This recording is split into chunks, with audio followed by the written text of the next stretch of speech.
Just about set for baseball at Great American Ballpark. Take a look at our Jeep pitching matchup tonight. Bronson Arroyo on a remarkable run, a 14-game winner. A 15th win would be a career high. And the veteran John Smoltz began the year with Boston, came over from the Red Sox to the Cardinals, and has thrown the ball pretty well. He really has. And Tom, the thing about it is that when he first started pitching at the beginning of the year, he just didn't have it quite together. The few starts that he got with the Red Sox weren't that great, and he started 5 starts here with or 6 starts with the Cardinals, and only one of those starts has he been able to put a win on the board. Not always is it just the way you pitch. You got to have a little offense to go with you. But how about Bronson Arroyo and how well he has pitched? Bronson Arroyo, you look at him and you think, how do you take your ERA from 7 and move it down into the 3s? Well, he's done that. The last 15 starts, a 2.15 earned run average. A lot of it has to do with the fact that he's pitching inside with every single pitch he's got, and that includes the changeup. And being able to do that allows him to free up the outside part of the plate when he gets fatigued and later on in the ball game. Look at those numbers right there. ERA leaders, he's second, and that's Major League Baseball, folks. That's not just the National League. That'd be #1 in the National League. So Bronson Arroyo getting the ball tonight, making his way in from the bullpen out in left center field. And when we come back, Arroyo will throw the first pitch of the night. The Cardinals and the Reds in Game 2 right around the bend. The Chrysler summer clearance is here. Get to your Chrysler dealer for some of the best deals of the season. By State Farm, like a good neighbor, State Farm is there. By Dodge, grab life. By Just for Men, stay in the game with Just for Men hair color. And by Skyline Chili, you know it's Skyline time when you get that craving for a Skyline 3-way or cheese conies. Took my little boy to Skyline for lunch today.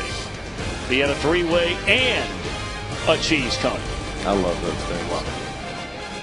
59 degrees, clear skies. The temperatures for the first time this early fall expected to slip down into the 40s tonight because of the clear skies. Mercy. There's going to be some frost up in northern Ohio, right? Wow. Reds taking the field defensively. Let's take a look at Tony La Russa's lineup for the recently crowned National League Central Division champion Cardinals. Skip Schumacher leads off at second. Mark DeRosa, big-time numbers in his career against the Reds, will bat second and play third. Albert Pujols bats third at first. Matt Holliday in left. Colby Rasmus in center. Ryan Ludwig in right. A ladder third of Jason LaRue. Brendan Ryan, the shortstop. And John Smoltz on the mound. 14-game winner Bronson Arroyo has tonight. And this will be his final start of the year to try and make it a career-high 15th win of the year. 12. He's had 12 straight quality starts, looking for number 13 now. And as we said earlier, over his last 15 starts, and this is what has allowed him to get his ERA down below the 3 mark. And if you say, well, so what below the 3 mark? Let me tell you something. He was in the sevens with about 12 starts. And that ain't where you want to be. And he's gotten it down into the 3s now. Even though it's the high 3s, he has pitched as well as anybody. National League, American League, Japan, Korea, China, wherever you want to bring him from. Now, the one team he has had problems against this season is a team that he is facing tonight. Back on June the 2nd, he went 5 1/3 innings, allowed 7 hits, 5 runs, and a loss to the Cardinals. They roughed him up for 8 runs, 5 earned, and 5+ innings roughly a month later. I think a lot of the reason that the Cardinals have roughed up Arroyo is because early in the ball game they take a lot of pitches. He doesn't get a lot of swings from them. So he's going to have to throw strikes early and use the inside part of the plate early and make them swing the bat. If he can do that, it'll be Katie bar the door. Well, Cowboy, good to have you back in the saddle here tonight. Boy, you don't know how good it feels, because I didn't want to be at that bed at home again. Skip Schumacher digging in, a .303 batter, 4 home runs, 35 runs batted in. First pitch of the night, Steve Wright 1, and this game is underway. Field and Colbert calling the balls and strikes tonight. Brian O'Nora at first. Adrian Johnson works at second, and Gary Cederstrom is down at third. 0-1 to Schumacher. Up and away, a ball and a strike. Well, here we have seen the first two games of this series, Tony La Russa juggling his lineup again. And he will certainly tinker with this lineup between now and over the next 5 days to put together what he believes is the best combination to run out there in game one of the playoffs. Now, they don't know who they're playing yet. Much will depend upon the wild card. It will also depend upon the final record of the Dodgers, who are still 2.5 games better than the Cardinals for the best record in the league. But Philadelphia moved 1 game up on St. Louis, directly behind the Dodgers. 91 wins for the Phillies, 90 wins for St. Louis. Well, I think part of that from Tony's perspective is going into the playoffs, you want your players to be prepared to start at any position and bat at any part in the order. You can already see Schumacher taking a whole lot of pitches.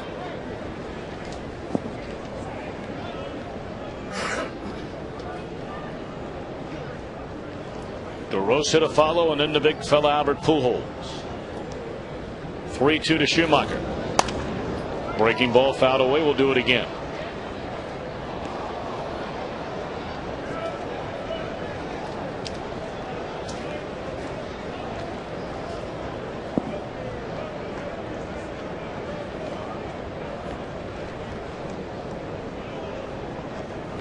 Hannigan hanging a sign, and again a 3-2 pitch, and gone on strikes is Schumacher to begin the ball game. Let's take a look at the Reds defensively behind Arroyo tonight, presented by Ford.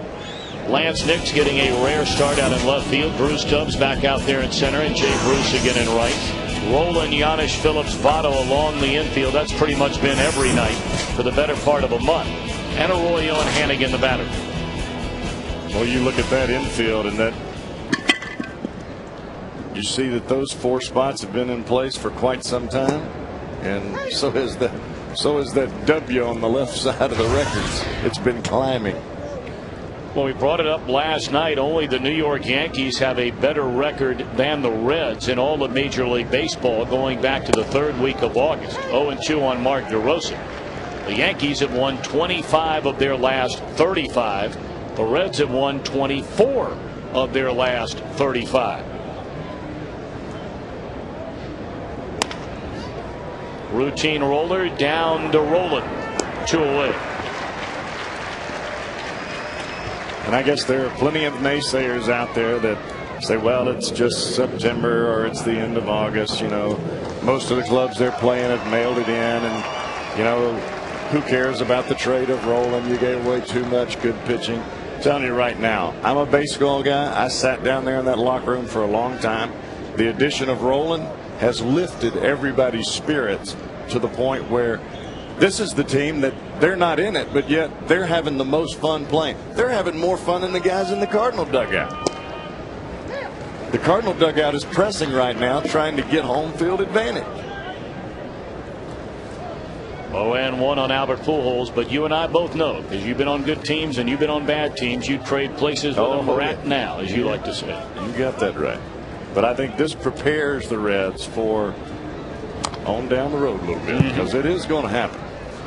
They played too good a baseball over the last month and a half, and too good a baseball in April and May not to be able to do this for a year-long stretch. Starting to see parts of the puzzle come together in rapid fashion. Phillips had it played perfectly and throws out Pujols in a 1-2-3 opening inning for Bronson Arroyo. Reds come to bat in a scoreless game when we come back. The lineup, we want to send out our best in a speedy recovery. Been with us for years and years, manning camera at Great American Ballpark. Tom Seaver, that's right, the same name as a legendary pitcher. He's one of our legendary crew members. Underwent minor surgery earlier. We understand he's doing well, and certainly all of our thoughts and prayers are with you, Thomas. Get well and get back. I heard that. Surgery's no fun no matter where it is. No. The Reds lineup presented by U.S. Bank. Drew Stubbs in center, Paul Janish at short, Joey Votto at first. Brandon Phillips still 5 RBIs away from 100. Scott Rowland at third, Jay Bruce in right. A latter third of Laynce Nix. Swung the bat very well against St. Louis. Ryan Hannigan catching Bronson Arroyo.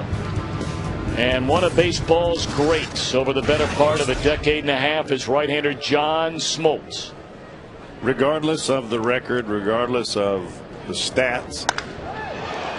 That ball in the air to right center field off the bat of Stubbs, and it is caught up against the wall by Ryan Ludwig. What I was going to say is every single player will raise their level of play to a different level higher up because he's on the mound. And sure enough, if Stubbs doesn't come up there, the rookie, and almost hit the ball out of the ballpark.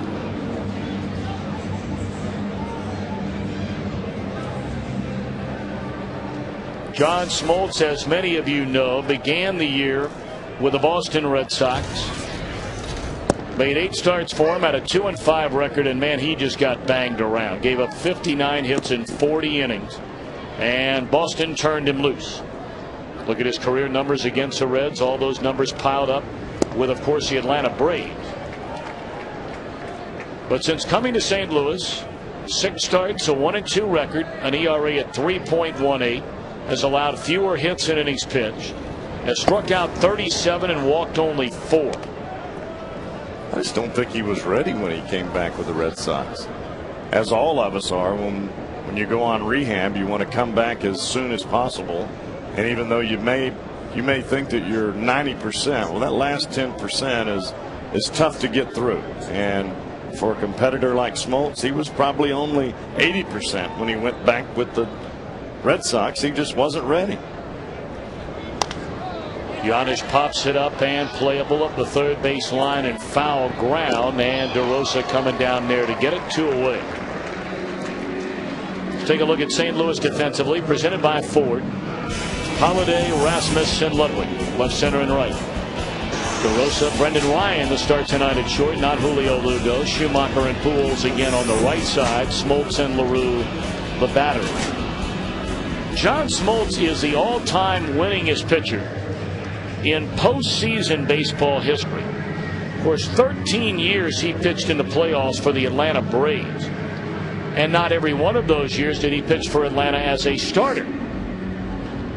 But all time, 15 victories in the postseason against only 4 defeats. Tom Glavine next on that list with 14 wins, although Glavine has lost 16 games in the playoffs. It's amazing you think about Greg Maddux joining Glavine and Smoltz all those years in Atlanta when they were winning division title after division title. Smoltz, the 15-4 record. Both Glavine and Maddux under 500 in their postseason careers. Well, I think a lot of that has to do with the fact that this guy that's on the mound tonight has a special something that's deep down inside of him that allows him to elevate that 93, 94 mile an hour fastball to 96, 97, even 98 in the postseason.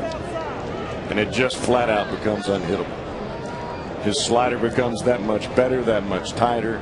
He becomes a strikeout pitcher for everybody that comes to the plate. He can smell it. Broken bat floater down the left field line, a fair ball by Votto, and this will be a 2-out double for the Reds first baseman. He's knocking on the door of 40. That's his 37th, and he's missed over a month and a half worth of games on the disabled list. I don't know what it is, Tom, but I have yet to see anybody in my career come on in a doubles fashion like Joey Votto has. And the only thing that I can think of is the fact that he is dead set and driving the ball the other way when it's a fastball, and when it's an off-speed pitch, he gets out there and he hooks it down the right field line. That is Joey Votto's 16th double in the month of September.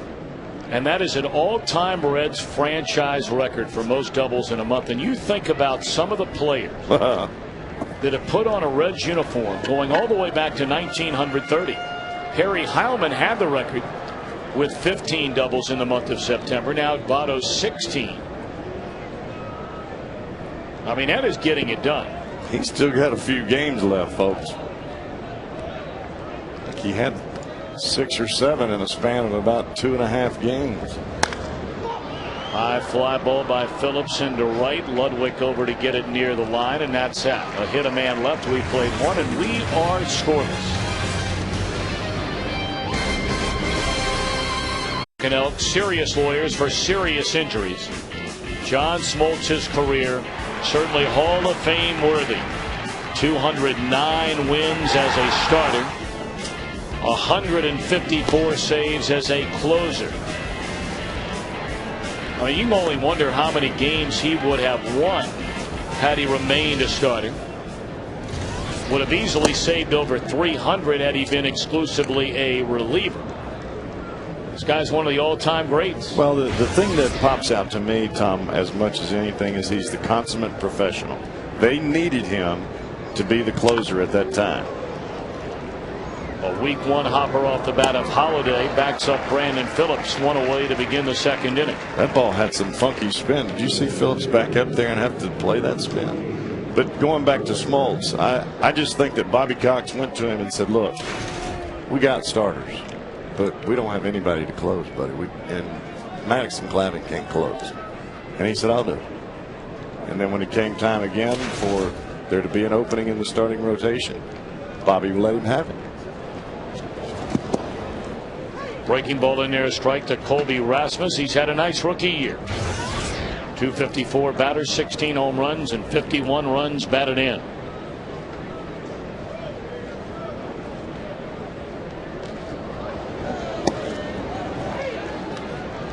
Certainly the National League wild card race is not over. Not mathematically, but last night turned out to be a very important night. Atlanta lost, Colorado won. So with 5 games to go, it's down to a 3-game lead. There's strike 3 to Colby Rasmus. The wild card presented by Honda. Atlanta losing last night to the Marlins. Colorado winning late after giving up the lead late to beat the Milwaukee Brewers. That was one of those kinds of ball games that you look at as they jump and celebrate at home plate. They know they're ready. And they know they got it. High fly ball by Ryan Ludwig into left center. Stubbs is there, and a very quick 1-2-3 inning for Mr. Arroyo. He's retired 6 in a row to begin the ball game. Still no score. Cincinnati and Northern Kentucky Toyota dealers. For a dealer near you, visit buyatoyota.com. By JTM, food, family, fun. JTM. By Geico. 15 minutes could save you 15% or more on car insurance. Geico.com or call 1-800-947-AUTO. And by Jeep, the Jeep summer clearance is here.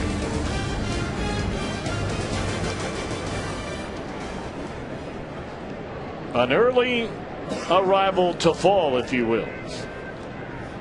A wee bit on the chilly side it will be on this clear night in Cincinnati. About all the players wearing the long sleeve shirts underneath their jerseys, and Jay Bruce and on the on-deck circle would be an exception to that. Speaking of Jay Bruce, and we'll talk about this when he gets up there to the plate, he's made a major adjustment since coming back from having his forearm busted. 0-2 to Scott Rowland, a longtime St. Louis Cardinal third baseman, takes low and in, 1 ball and 2 strikes. Rowland on base twice, knocked in a run, scored twice in the 7-2 win here last night. 2-2.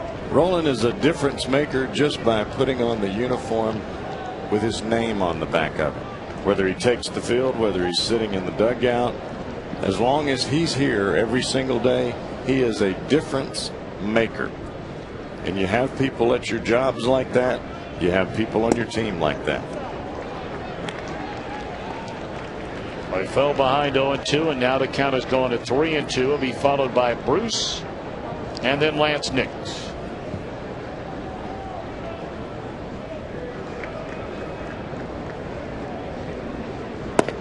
Ball 4. Boy, you don't see that much. No, you don't.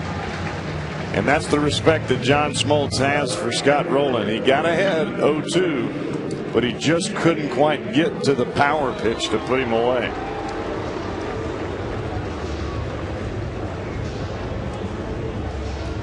All right, Tom, how about these numbers for Jay Bruce?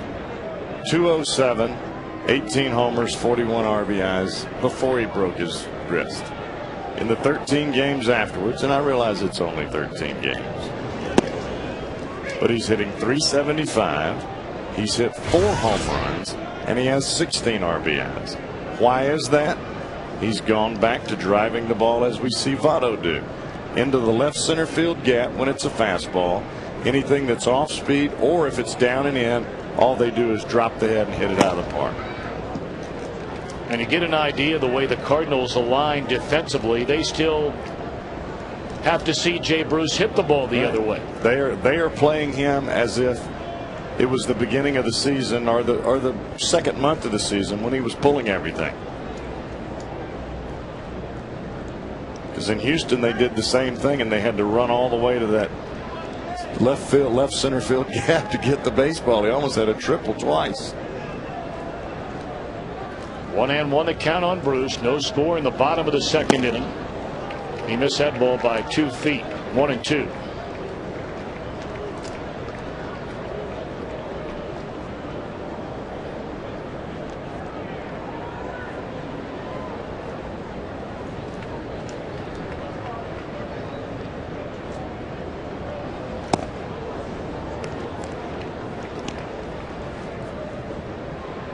The Reds and the Cardinals wrap up this series tomorrow afternoon. Tickets are available at 12:35 start. That'll be Kip Wells against Chris Carpenter. Oh. Carpenter. And then the final series of the year will be the Reds and the Pirates starting on Friday night. 3-2 to Jay Bruce. He fouled off the pitch earlier that was inside. He stepped all the way outside of the dirt, regathered himself, and now those last 2 pitches, almost in the same spot that he fouled off the earlier one, he's taken them both. He knew they were balls. 3-2 to Bruce, rolling at first with nobody out. Smoltz to the plate. Runner goes. It's ball 4. So in back-to-back batters, Smoltz gets ahead 2 strikes on Rolen and Bruce, and wound up walking both of them. Jay Bruce, our Geico quote of the game with Jeff Piccolo last night, talking about how all the time away has helped him since his return. You know, honestly, I think the time off for me was good. I'm just happy to be back helping the team win, honestly. I mean, that's really all I care about right now, and finishing up strong, this season. It's such a long season. To get a break like that, what does it do? Does it refresh your mind, your body, what? Well, I think it does a little of both. I mean, you hate sitting. It's the worst feeling in the world, sitting, on the bench watching knowing you can't help, and when they're on the road, you're here and you can't watch. But, I think that the stuff that I dealt with this year is going to help me as a player. I think not only does it help you to sit in the dugout and to watch other players and see how they go about their business, but probably the #1 thing that helped Jay more than anything else was watching other players play very well at his position. Hit a ton down the right field line. Is it fair or is it foul? Just foul. And it had just enough on it to leave the yard. The greatest motivator for an individual that has gotten hurt or that's sitting out or whatever it may be is to watch somebody else play great at your position, because deep down in your gut you think to yourself, he might take my job, and you get it on in a hurry. Whatever it takes, you reach down deep and you come back like there's no tomorrow, and that's what he's done.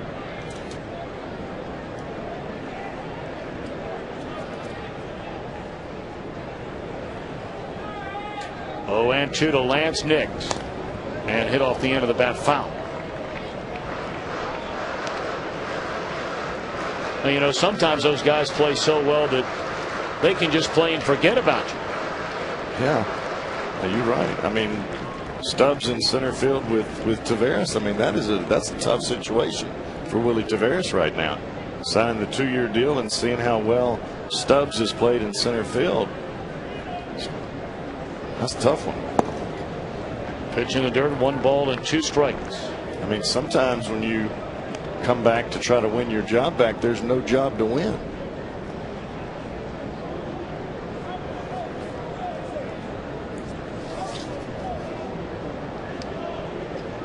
Stubbs back in the lineup tonight. Willie got the start in last night's game, had a base hit in 4 trips. 2 on here in the second inning. And here's strike 3 called to Nix. 1 away. Looked like a fastball right on the inside corner. He had thrown him a couple of breaking balls in there, and that's exactly what it was. The old two-seamer starts a little bit off the plate and runs right back to the outside corner.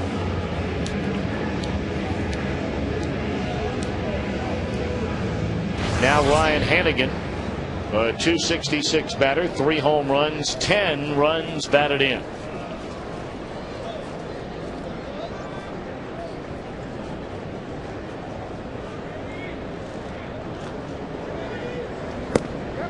Of course, the Reds have a very interesting decision to make. It's a good problem to have, but a decision they have to make as to where they want to go behind the plate looking ahead to 2010. They have an option on the contract of Ramon Hernandez. It's a big dollar figure, and most wonder whether the Reds will stay with that number or whether they'll try and bring him back for something less than that. Or are they just prepared to hand the everyday job to Ryan Hanigan? Walt Jocketty and his staff, of course, will be getting together, if not having done so already, to make that decision among many, many others. And that is a tough decision to make, because you're making a decision that not only affects one individual, it affects 12 or 13 others, and that's the pitching staff. 2-1 to Hanigan. It wouldn't surprise me if Walt has had some semblance of conversation with different pitchers that have been on this club for a while and pitched to different catchers, and what they say and what they don't say, just in a a very everyday type of conversation mode. But that's that, and then he picks out what he wants to hear. Breaking ball away, and it's 2-2 on Hanigan.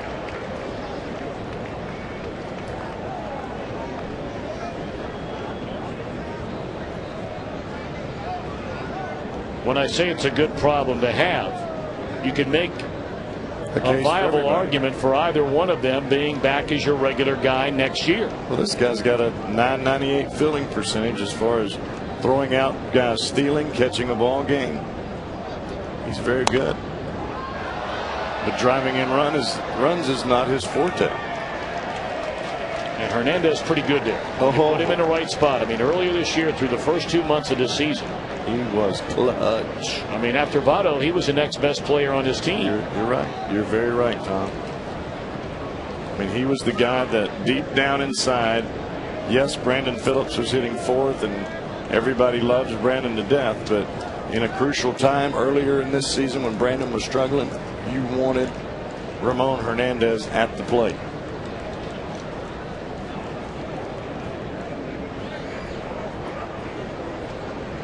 And he produced. That was the thing about it. 2-2 to Hanigan. And here's ball 3. Smoltz laboring through this second inning. He's not been scored upon in the inning, but he got ahead a couple of strikes on Scott Rowland, walked him. Was up 1-2 on Bruce, walked him. Struck out Laynce Nix. Well, he's thrown 34 pitches, Tom, and he's pitching for something a little more than just winning in tonight's ball game. He's doing whatever he can to try to get into that rotation for the postseason. As you said, he leads with a lot of wins. Off the end of the bat, a pop fly to shallow left. This baby's going to fall. And great base running by Rowland. He knew right away that Holiday would not get to it. And it's a run scoring bloop single for Ryan Hanigan to give the Reds a 1-0 lead. Tom, how many times have we seen that from Scott Rowland? You see him stop for a second, look, evaluate, gone. And that's an aggressive baseball player. That's a guy that's not scared to make a decision based on instinct, and that's what Rowland did right there. You know, Jeff, not only instinct there, but when you take everything into perspective, and you know Rowland was thinking about this as a runner at second base. Where you are in the batting order, it's not to say that Bronson Arroyo can't get a hit to knock in a run, But even if there's a 50-50 debate in Roland's mind about going or stopping, why not go ahead and go? But that's planning ahead. I mean, and Roland's got to be thinking about that before the pitch is ever thrown. Arroyo has 14 sacrifices this year. There are only a handful of guys in the league with more than that. And I think thinking ahead, 1 pitch ahead, 2 pitches ahead, what am I going to do with the baseball when it's hit to me? As a pitcher on the mound, you're always thinking a pitch ahead, trying to set up the pitch that you're throwing for the next pitch that follows that. Same thing at a home plate. And if you don't do those things, you're not going to be a real good player. 0-1 to Arroyo, squares again and pulls the bat away, looks at a strike, 0-2. Well, that sun going down, it is getting chilly in a hurry. That's why I put my coat back on. I can't afford to get any sicker than I already am. I'm on my way out. I don't want to go back down. Arroyo didn't want to bunt that last ball because it would have had to have been bunted right to Pujols. And he swings away this time, and this baby is going to fall. They're going to hold the runner Jay Bruce at third base just beyond the diving Skip Schumacher, and that'll load him up. Dun, dun, dun, dun, dun. When you're hot, you're hot. Wow. That's your old buddy Jerry Lewis, isn't it? You got it. It's amazing to watch things go. Jerry Reed, not Jerry Lewis. Jerry Reed of Smokey and the Bandit. Smokey and the Bandit. Yeah. Thank you very much. Thank you. It's amazing to watch how things are falling in the Reds' way, and you make mistakes. You make the other team make mistakes, or you make breaks for yourself because you're aggressive. You force the issue. You don't just sit back and wait for the game to come. You go get it. And Drew Stubbs nearly homered on the first pitch thrown in the game by Smoltz, whose next pitch will be his 40th pitch in this game. And we're only 1 out into the second inning. Of the 40, 29 of those after this one have come in this inning. 2-0 to Drew Stubbs. But I think this is part of the baseball that the Reds lacked for so long. That feeling of we can beat anybody. Let's put our uniforms on and let's go take it away from the other team. Don't let them make a mistake and then we turn it on. They're turning it on from the first pitch forward. And that hasn't happened around here in a long time. There's a whole different philosophy about this ball club than there has been in the past.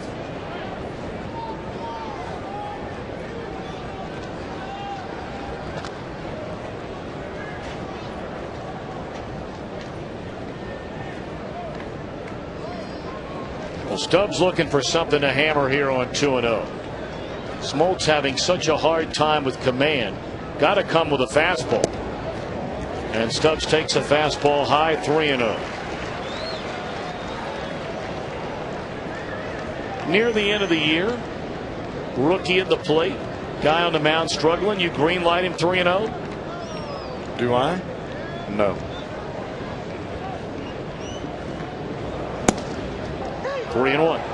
And the only reason that I don't is because I don't know how many times Drew Stubbs has had the green light. And I don't want the adrenaline to overcome him and he get up there and swing at a pitch that's way out of the strike zone because he got the green light. Does that mean I have to swing? Should I swing or should I do this? And by the time that happens, the ball's there. Right. So I just take it off all the way. Well, you know he's looking for something to hit 3-1. That we know. And it's ball 4, and Smoltz has walked his third batter in the inning. This one walks in a run. And you got to believe Smoltz is not going to be long for this game. No. It's only 2-0 on the scoreboard. But 43 pitches so far. Dave Duncan, the pitching coach under manager Tony La Russa, flipping through his book where he keeps the charts on every pitcher. Well, it told me something earlier, Tom, when he faced Roland, the first batter in this inning. He had him 0-2 and he did not have a pitch to put him away. because Roland kept fouling off pitch after pitch after pitch.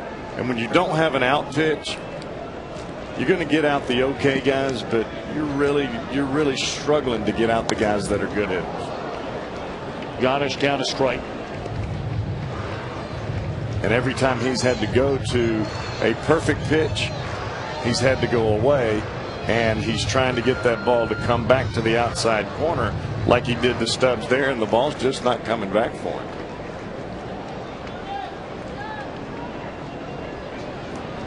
Oh, and 1 to Giannis, bases loaded, still only 1 out, and it's quickly 0-2. Now, don't get me wrong, it's not like the Reds are beating Smoltz around here. No. I mean, they had the bloop double on a broken bat by Votto in the first inning. In this inning, Smoltz has walked 3, but the 2 hits, a broken bat flare into left field by Hannigan, and a Butcher Boy bleeder swing into right field off the bat of Arroyo. So they're not squaring him up. Right, they're not squaring him up, but what they have done is made the most of their opportunities. We've seen this in the past where a pitcher's walked 2 batters in a row to start the inning, and the Reds squander it away with a pop-up in the infield and then a double play. You're out of the inning. And he struck out Giannis on 3 straight pitches. 2 away in the inning, and Votto coming up.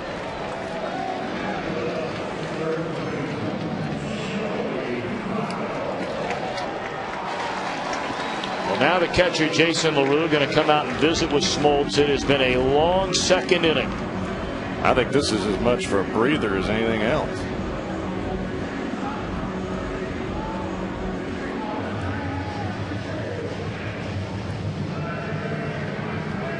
"35 pitches in the inning for John Smoltz, and now he faces the best hitter in the Reds lineup, Joey Votto. Yeah, coming off the best player of the league. Votto on the year 4 of 5 with the bases loaded. He's not hit a grand slam, but he's knocked in 9 runs. Yeah.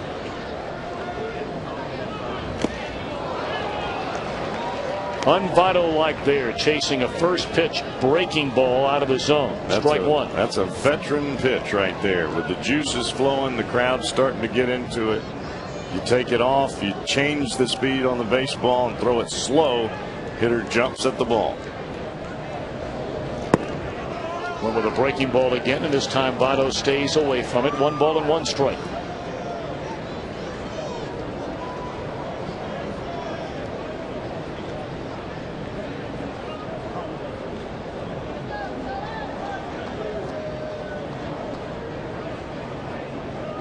Reds out to a 2-0 lead. Bases loaded with 2 outs in the second inning. And another breaking ball, and Votto nearly screwed himself in the ground. This one comes in, it's supposed to be outside, but it breaks all the way back to the middle of the plate, and it's up. And that's one of the reasons Votto spun so hard, is the ball didn't break where he wanted it to break. He was thinking it was going to come down, and the ball actually stayed up. 1-2 to Votto. Fastball inside. Boy, Even the Smoltz count. wanted that one, didn't he? Pumped his fist wanting it so bad. Watch the pitch there. He's really wanting that pitch. But that's a ball. The ball is not coming back for him. And the reason it's not is because he can't get the same arm extension because of the shoulder surgery. 2-2 to Votto. Big pitch in the inning. Breaking ball in the dirt to run the count full. Isn't it amazing how one pitch can change not only a whole at bat, but a whole inning or a whole ball game? He makes that pitch right there, and the ball runs back over the corner. They're out of here with only 2 runs damaged. Right now, who knows what could happen? But you can't get out there all the way like John used to be able to with that full extension and make that ball run. 3-2 pitch to Votto, and it's popped up in foul ground, and that ball's out of play.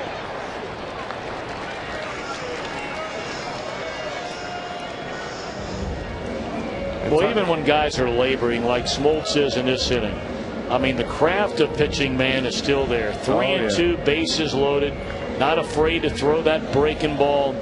I mean, this guy really has been a great performer for a long time. Well, the physical attributes of the man change as you get older, but the brain only grows and gets better and better and better, especially the more you struggle because you have to invent pitches.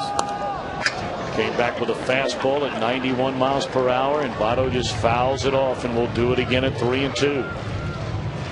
All right, he's gone 3-2 breaking ball, 3-2 fastball. What do you think here? What he'd really like to do is take a fastball and start it under the hands of Votto and run it back over the inside part of the plate. Number one, he knows he can't do that. He's tried it twice, didn't work. So what he's probably going to do here is he's going to end up with a changeup somewhere off the plate.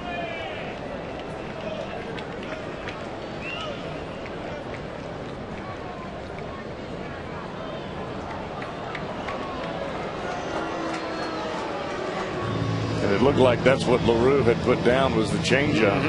And that 4 fingers is the changeup. He put it down twice. Double down with that rollover. That's Smoltz's cue with runners at second and base. A runner at second base, so they don't pick off his signs.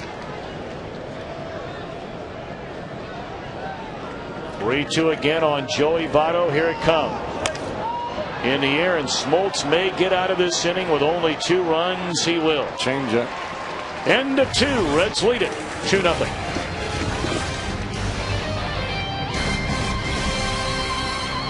Beginning with Seattle, going to Indianapolis to take on the Colts.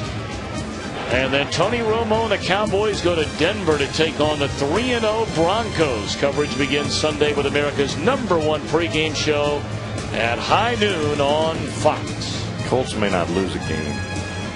They what? They may not lose a game. They're pretty good. They are good. Their quarterback's real good. Is that one of the Manning guys? Yes, it is. The UT guy. Yeah. They'll always be Mississippi boys, but he played at UT.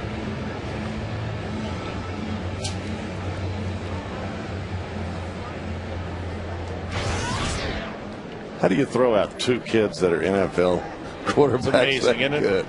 Unbelievable.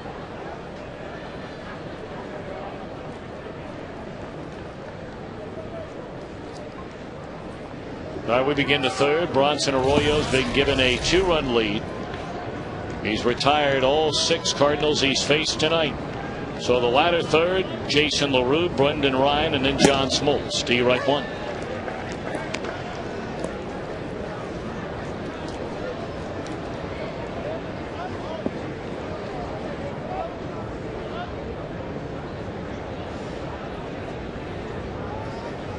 LaRue again playing in place of the injured Yadier Molina. We brought up earlier the night that St. Louis clinched the National League Central Division on Saturday. Molina had to leave that game with a bruised knee. They want to get him rested up because you know he will pretty much be catching every inning of every playoff game. There's a bouncer down to Roland in 7 in a row, set down by Arroyo. Where's my money? Where in the heck is my money?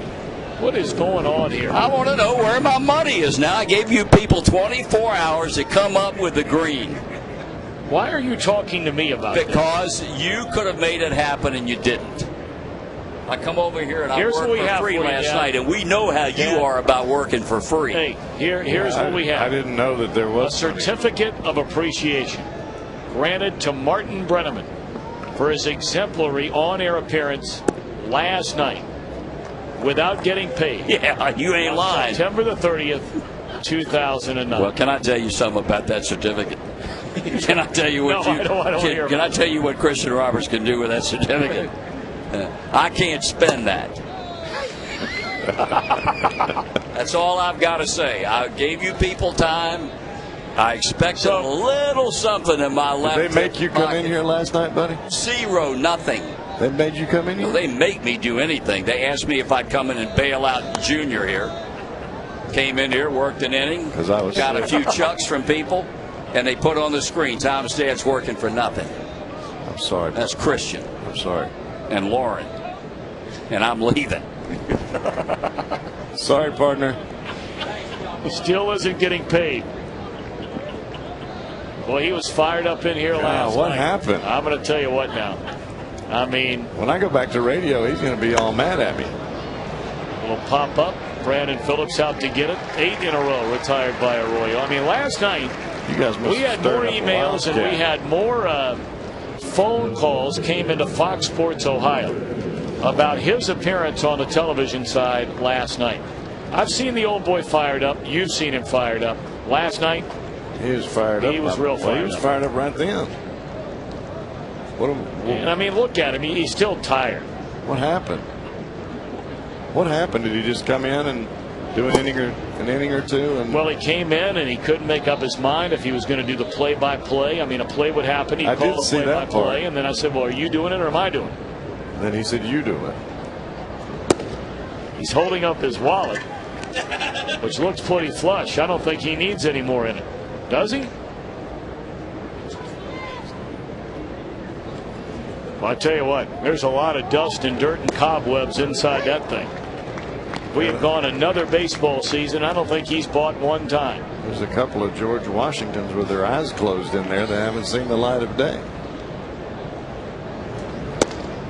Strike 3 called to Smoltz. So 1, 2, 3 go the Cardinals for a third straight inning. Reds lead 2-0.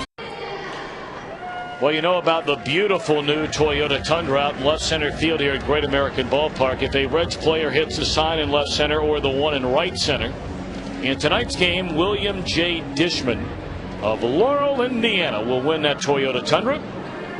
Running out of time, we're down to the final 4 games of the regular season after tonight. Got to give that baby away, Cowboy. Yeah, what did they say they were going to do with it if nobody hits the thing? Never got an answer. I heard you ask the question. I did not hear an answer. I did not get one either. Well, they just take it back. I don't know. I don't know. Maybe that's how we can pay Marty Brennan. Hey. No, I already he drives those Cadillacs. I've already asked him that question. That's right. He's not a truck driver. Because I told him he looks like a truck driver a little bit, though, doesn't he? He does. I told him he could come down and drive my truck at home, but he said, well, that'd be different.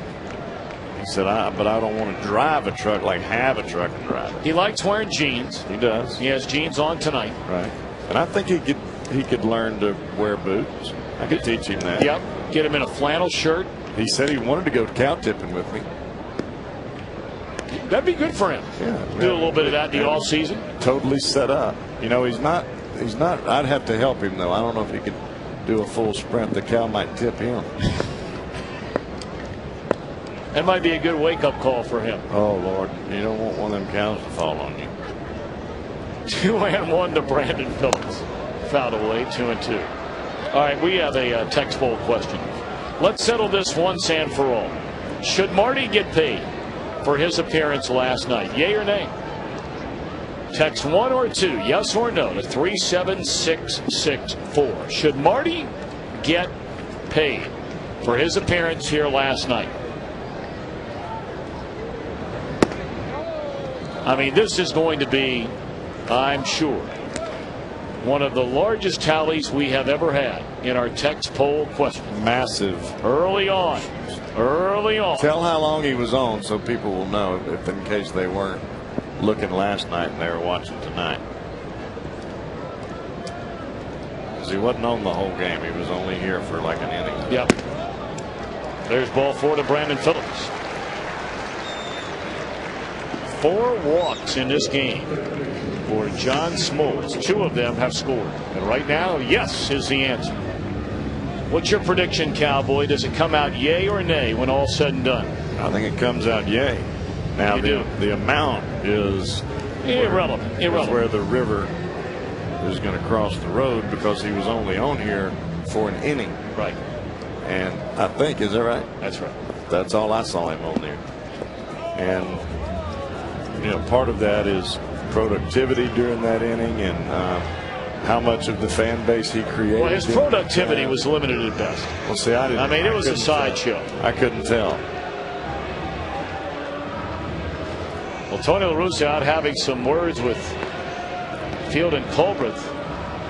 He's asking Fielding, why is he calling so many balls for his veteran pitcher?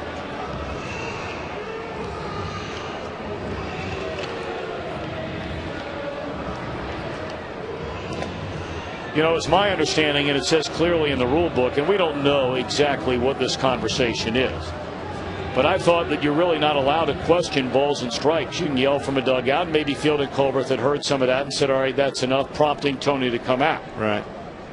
But it looked like a very civil conversation. Yes. Normally, balls and strikes are not civil conversations. He may have just been asking him, you know, is this the, I mean, Fielding Colbert has been back there a lot of times when John Smoltz has pitched. Maybe he's asking me, does this look like the same guy? Give me a little help here. Scott Rowland walked to lead off the last inning. Lifts this ball into right, driving Ludwig back to the wall, and it's up against the wall. Throw into second, slide there. Rowland is safe. On to third is Phillips. Tom, that goes back to the hustle of Scott Rowland right out of the box. As soon as the ball comes off the bat, he is in flight mode, and I'm talking about hurrying, because with that arm out there in left field and Ludwig, whew, you don't want to waste any time. That was bang bang at second base.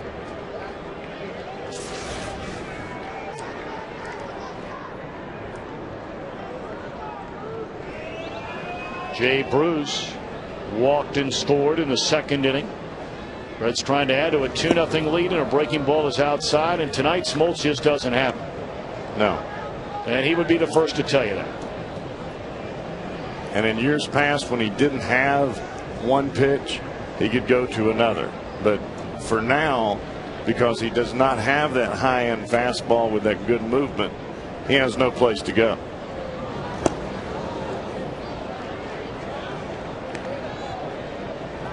And unless you have the fastball to make hitters speed their bats up, all of the breaking stuff and the change-ups and the curveballs and the sliders, they mean nothing. 2-0 to Jay Bruce. Runners at second and third. Nobody out. Ball 3.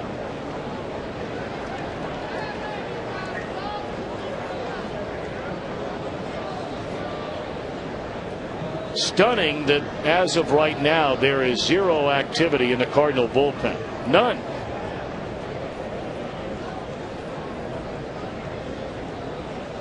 (3-0) on Jay Bruce. Ball 4, and they're loaded with nobody out for Laynce Nix. And this may be a situation, Tom, where the brass, and I'm talking about Tony La Russa and Dave Duncan. Duncan's going to come out now.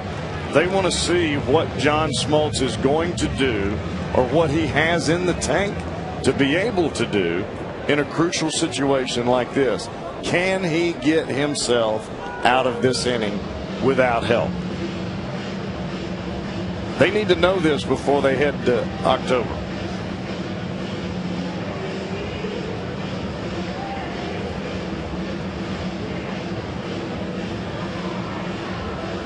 Well, Dave Duncan looking in that dugout. Dave Duncan is looking right at Fielding Colbert. That's who he's looking at. And he's waiting for Colbert to come to the mound. He's not coming. Colbert's over there talking to third base umpire Gary Cederstrom. And now Duncan's heading that way. Now Duncan's going to head over to where he's at.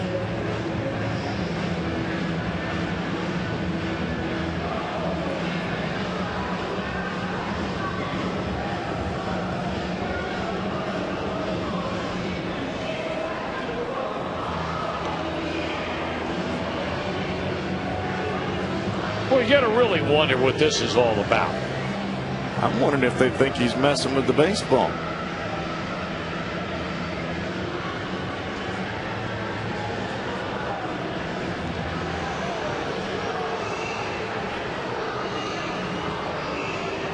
Because now that Duncan is talking with Colbert and Duncan has talked to Smoltz, I don't know. That could be the furthest thing from the truth. But I mean, there's so many things there that you could ask. Are you messing with the baseball? Is he throwing the ball all right? Are there strikes? Is the ball running back to the plate? You know, what's the deal? But obviously Duncan is not real happy about something, and it doesn't have anything to do with Smoltz. 0-1 to Laynce Nix. I haven't seen anything funny. Have you?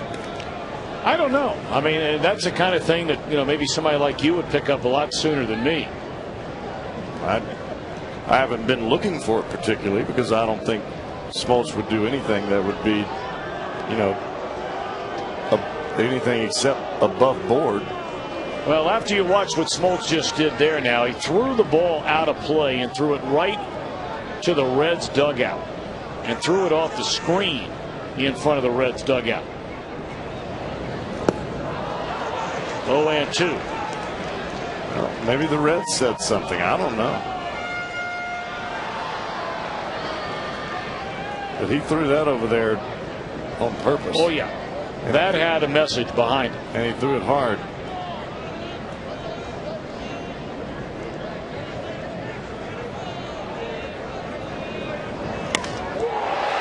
In the air to right field, drifting back at the wall, Ludwig, grand slam, Laynce Nix. Well, obviously that ball wasn't doing anything funny. So the Reds lead 6-0. A grand slam off the bat of Laynce Nix. And still nobody out in the Reds' third.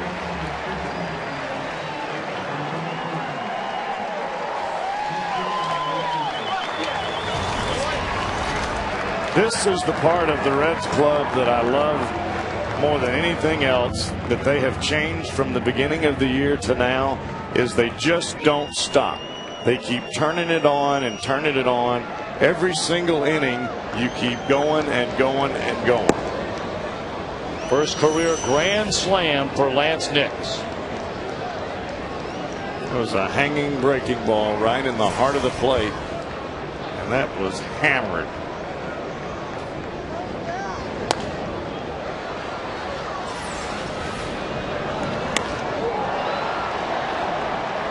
Nix is dead pull anyway, and you leave anything out over the plate, that big strong boy, you see where it went. Well, congratulations to Laynce Nix, his first career grand slam. Hannigan rolls over one, a bouncer to Ryan, and one away here in the third inning. It will be very interesting to find out later, if we find out at all, exactly what was going on and what was being talked about in a pair of conversations down there. That's the only thing I can think of, Tom, especially after the throw of the ball over towards the first base dugout, is that both La Russa came to home plate and talked to Felton Culbreth, and then Dave Duncan went to the mound with the intent to talk to Culbreth. Culbreth never came there, so he went to Culbreth himself and had the conversation.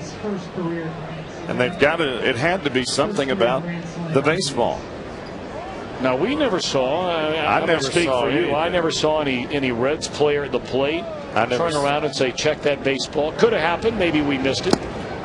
I didn't see anything. I didn't see anybody holler from the Reds dugout. I don't know. Maybe it was just a ploy from the Reds side to rattle them up a little bit. And if it was, it worked. It worked. I mean, Smoltz has walked 5 guys here tonight, and all of them have come in the last 2 innings.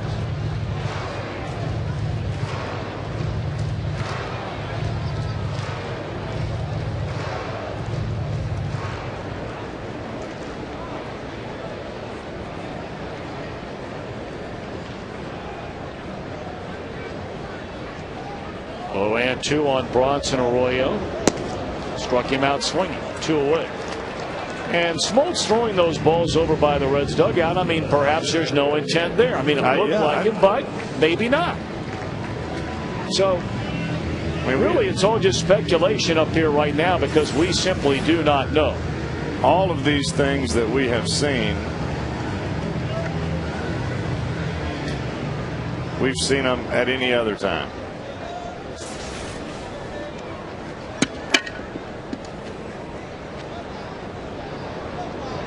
Well, you think about all the years Smoltz has been such a great pitcher in Major League Baseball. Tonight is the first time he has walked 5 or more batters in a game as a starter since July the 18th, 1995. That is 15 baseball seasons ago. Yeah. And that was right in the middle of his heyday. Oh, yeah. Because that's when I was here with the Reds and he was in Atlanta. In fact, you played them in the National League Championship Series that year.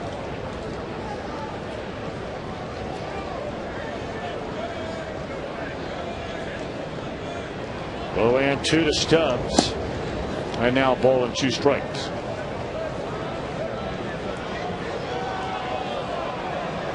Well, that's about the 3rd time that Smoltz has had a ball taken out of play. The home plate umpire threw him the ball, and as soon as he got it, he threw it at the Reds dugout. Now again, does it mean anything? I don't know. What do you think? I don't know, but everybody that's getting the baseball down there in the dugout is looking at it.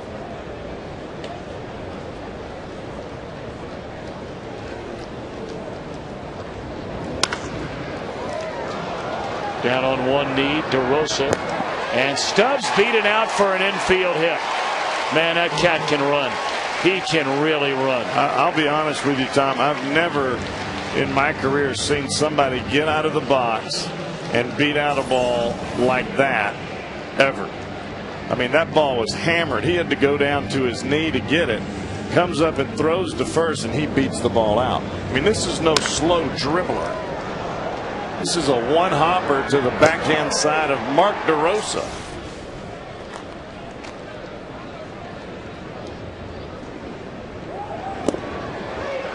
And he takes off for second, the very next pitch, and steals second base. And Smoltz staring into that Reds dugout now. There is something going on out there. It's got to be. He's still staring in there.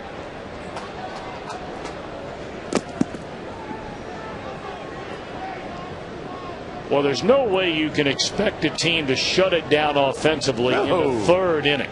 No way. No way. If it's in the 7th or 8th inning, different ball game. Not in the 3rd. Whitey Herzog, the longtime Cardinal manager, great manager, was once quoted as saying when he had all those players that could run on his team, if the other team promises me they'll stop trying to score runs when they bat, I'll stop running. Look, he's still talking. Well, the Reds get a grand slam in the inning by Laynce Nix. Well, clearly there was something going on between John Smoltz out on the mound and Dusty Baker, the skipper of the Reds, after the final out. You saw Dusty put up 3 fingers like it's the 3rd inning. 3rd inning. And Smoltz, okay. Smoltz not happy about that stolen base by Stubbs. Well, I think the bottom line for Smoltz is you're looking at a Hall of Fame pitcher that's getting it handed to him. He's not happy. He's upset that he's getting hammered, and his pride's getting in his way. And he's so used to being the one that is the dominator in the game, and he's getting hammered. And he's embarrassed. He's mad, and doesn't like people to steal on him when the score is starting to really elevate. And Dusty's letting him know, hey, dude, it's just the 3rd inning. You got Pujols and Holiday and Ludwig and DeRosa over there. They all could catch us with one swing of the bat. Because they did. They already have. And you know that Tony La Russa understands that. Really, at the end of the day, John understands that. I mean, John has been around a long time. That's right. Just a bad night. He's very mad. That's right. And you can't blame him for it. Nope. I'd be mad, too, if I'd just given up a grand slam. I'd probably taken a couple down with him. But, you know.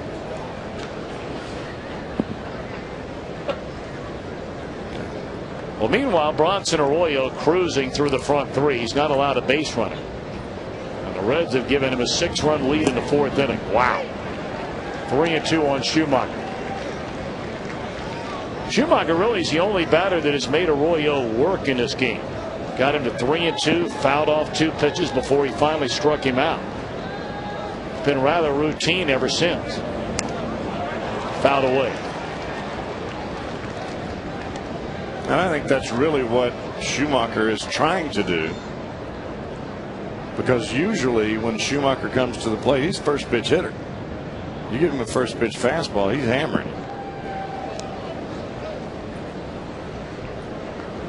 3-2 the count. And it's in the air, and this is going to get past a diving Nix.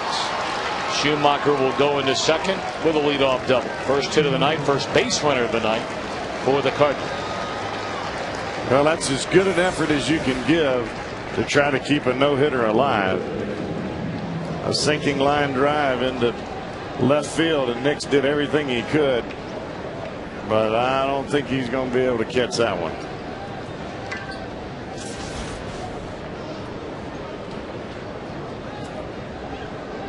Now Mark DeRosa, who grounded out to Scott Rowland his first time up.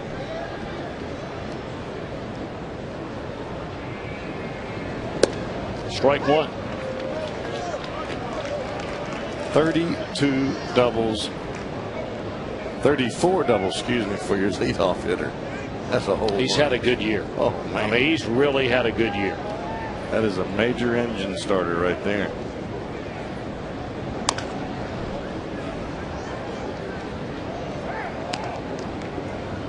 One of many philosophies which Tony La Russa has developed below these many years of managing. He has always really liked having a guy with a lot of pop in the lineup batting in the 2-hole, which really goes against the grain of old school baseball thinking, where, you know, in a perfect world you'd have a fast guy leading off, you'd have a guy you can bunt with, hit and run with, do a lot of those kinds of things with, as DeRosa's gone on strikes. Very similar to what Jimmy Leland did with Jay Bell when he was with the Pirates. But La Russa has always felt that having pop and some thunder in that number 2 hole gives you a chance to do a lot of things offensively. And tonight he's got a guy in DeRosa who certainly fits that bill. Correct.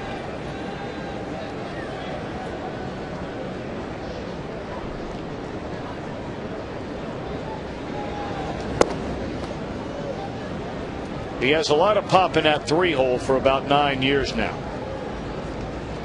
That would be Sir Albert. Yeah. He's got some pop in that guy right behind him, too. Holiday Inn.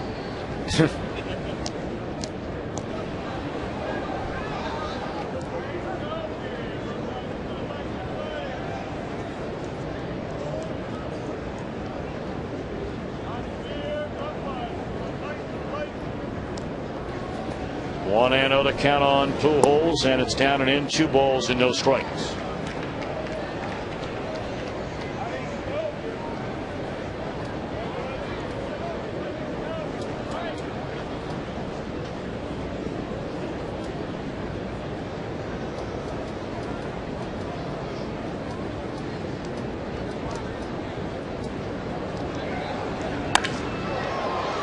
Base hit center field, that'll bring in a run. An RBI single for Albert Pujols that gives him 134 RBIs. And it's a 6-1 game. All right, let's take a look at our Aflac trivia question tonight. Who are the only 3 Reds players with 3 or more leadoff home runs and 1 game-ending or walk-off home run in the same season?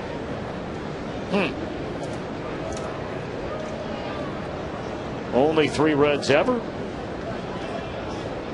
Evidently. All right.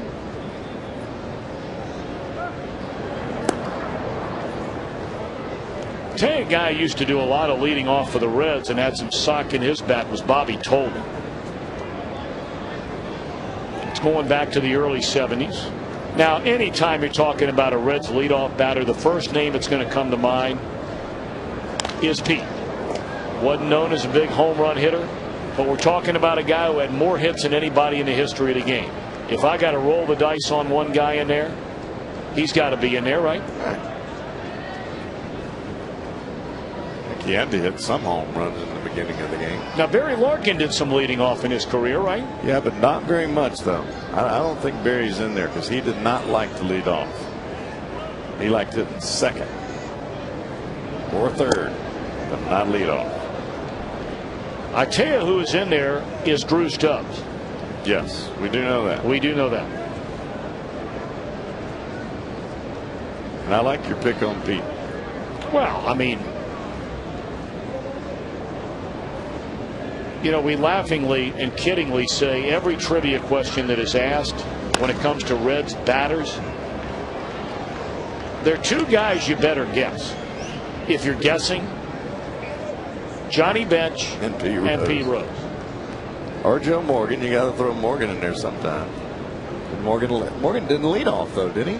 No, but I'm talking about any offensive record in the history of the franchise. I got it. You know, Gotcha. I mean, Joe was here for a nice run, but of course he was, you know, other places for a lot of years. Bench and Rose were here for a long time.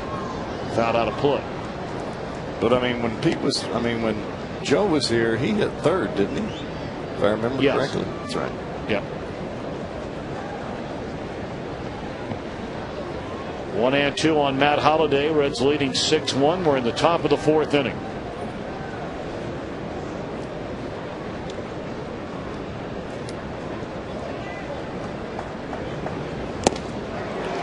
Holliday gone on strikes, 5 of them for Arroyo, 2 away in the inning.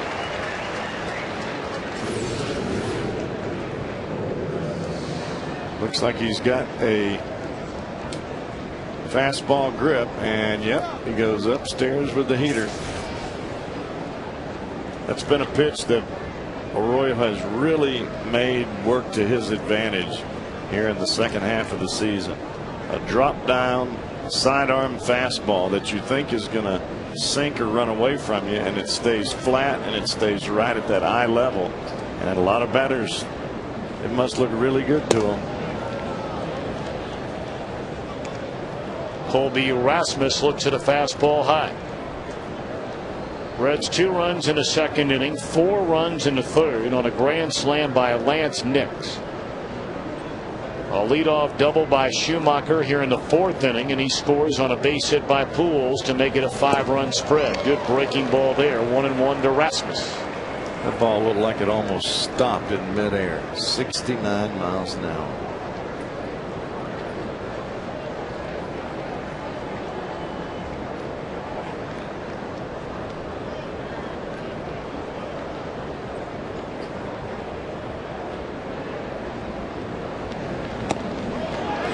He went around. Yep, on the appeal.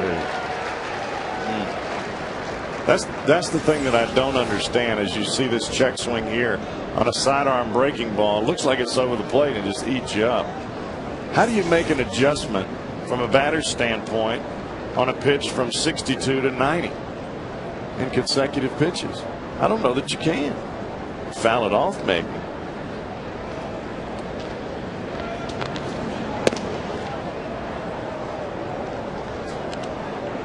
Tried to go back up to the same spot that he did with Holliday there. That sidearm fastball upstairs.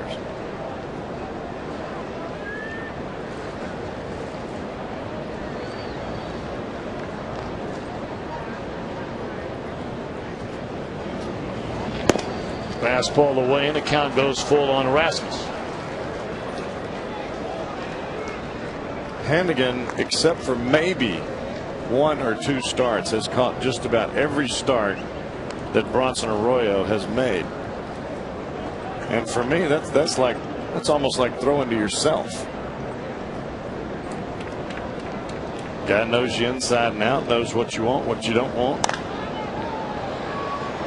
Popped up, shallow center. Who wants it?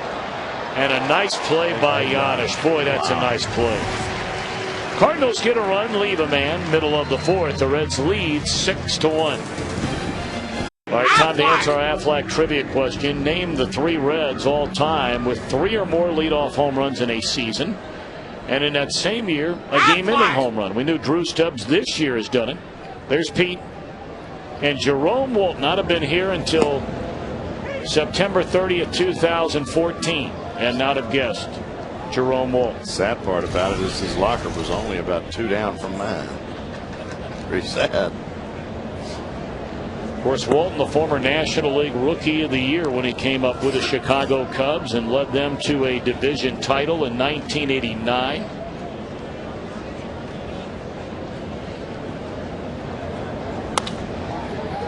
Pulled to the right side, and Smoltz will take care of Votto to begin the Reds' 4th inning.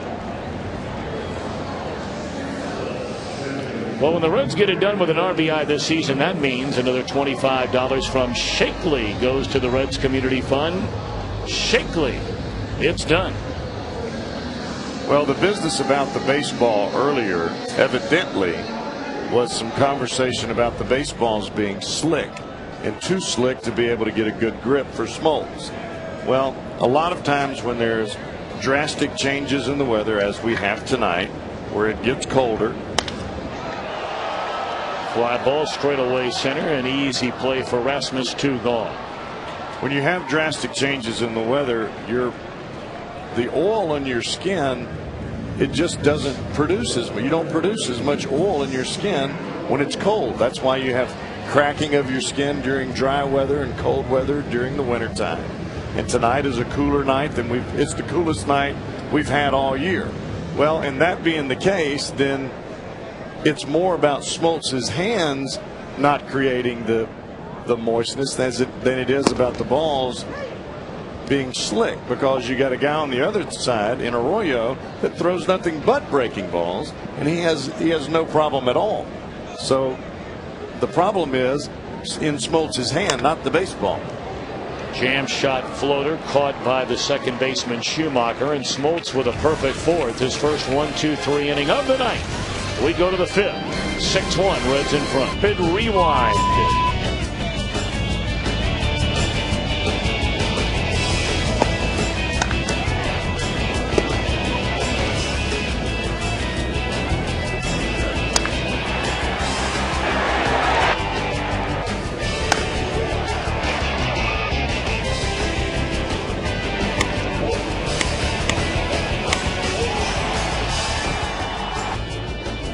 AT&T, the nation's fastest 3G network. AT&T, your world delivered.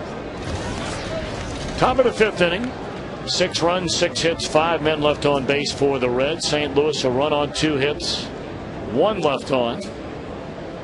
Arroyo working quickly, working effectively yet again. We brought up Arroyo going back to the end of July, has had the 2nd best ERA in all of Major League Baseball.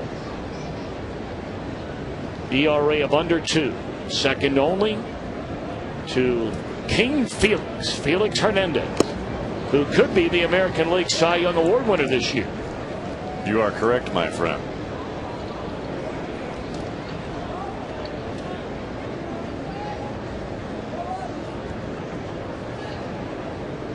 Reyes up in the bullpen for the mighty Cardinals.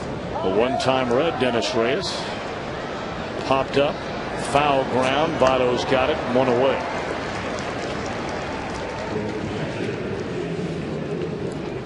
Well, you can enjoy one of Cincinnati's local favorites. We did last night right here at the ballpark. Penn Station East Coast Subs, located near the Reds fan zone over on the first base concourse and behind section 514 up on the view level. Great Philly cheesesteak subs. Cowboy, I know you like them. Love them. Get tickets for the Reds right now at 381 Reds, or go to Reds.com and enjoy Penn Station East Coast Subs. Chicken Philly extra mayonnaise, 2 bags of chips. That's your order?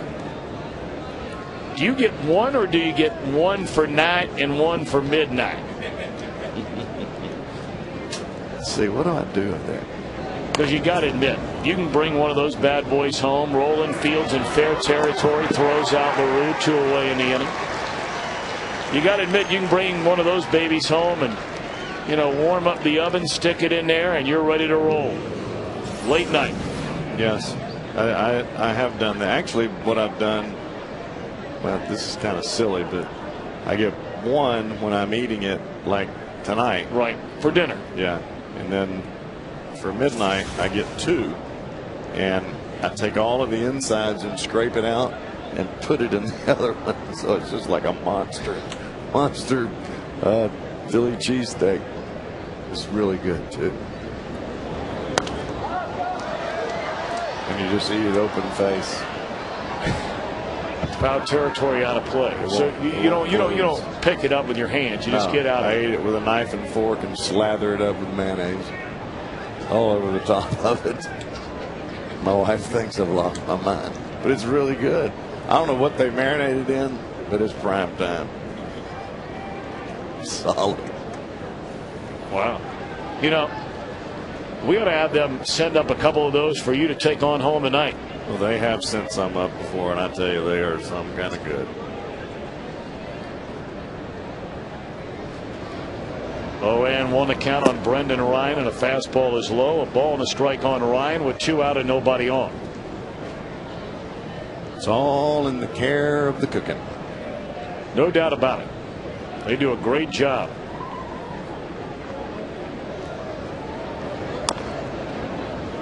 Foul ball. You know, they might want to think, after your suggestion right there, they might want to consider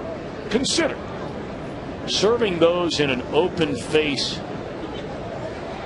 platform during the day for lunch. Well, they're good like that. And call it the Jeff Brantley sub. I like it. That'd be big league. It is. Well, I mean, that's big league. Even without my name, it's big league. No, but with your name, it's really big league. There's a pop-up into foul ground, should in the inning. And it will. Arroyo retires the side in order. We better get on the horn, Reverend Jackson, and call up Penn Station. Cowboys ready to do some damage. Reds have the greatest fans in all the baseball. They like to show their thanks during Fan Appreciation Day this Sunday. Right here at the ballpark. Be drawings for fan prizes throughout the entire game. Everything from zoo tickets, Chipotle burritos. That's big league. La Rosa's Pizza. Big league. How about Montgomery Inn? Billy. Frisch's. Crushed. You might even eat Carpetland, knowing you. So much more. Tickets 381 Reds or go to Reds.com. Well, the big sweat is in the game. Dennis Reyes for the Cardinals. 73rd time that he's been on the mound for the Cardinals. 75 is his career high. This guy's had a good career. He really has, and this tells you a little bit about Reyes. He's on for the 73rd time, and he's only pitched in 39 1/3 innings, so he's pretty much just a lefty guy. Well, face a pair of lefties to begin this inning. Jay Bruce, whom he gets on a ground ball to second base. Laynce Nix coming up, and then he'll face Ryan Hannigan. Dennis Reyes will be a very important part of the postseason for the St. Louis Cardinals. He might be pitching in a 5-run ball game tonight on the final day of September. But when October rolls around, he will be counted on for some huge outs. When you look ahead to the potential left-handed batters of teams they could face, you look at Colorado and guys like Brad Hoff and Todd Helton. There's a liner into center for the second out of the inning. You think about Philadelphia, Chase Utley and Ryan Howard. He's going to have to get those guys out. Oh, yeah. And you think about the Dodgers, they just have a slew of left-handed hitters up and down that line. Better soak his arm. He's going to be pitching a lot.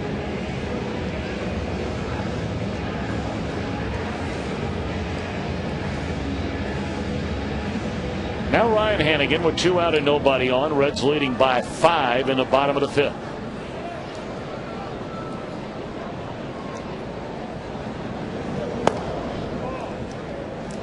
And Tom, that may be why you're seeing Reyes, instead of coming out and pitching just to 2 batters and then a right-hander take over, he's pitching the full inning, and just to build up a little bit more stamina than what he's used to.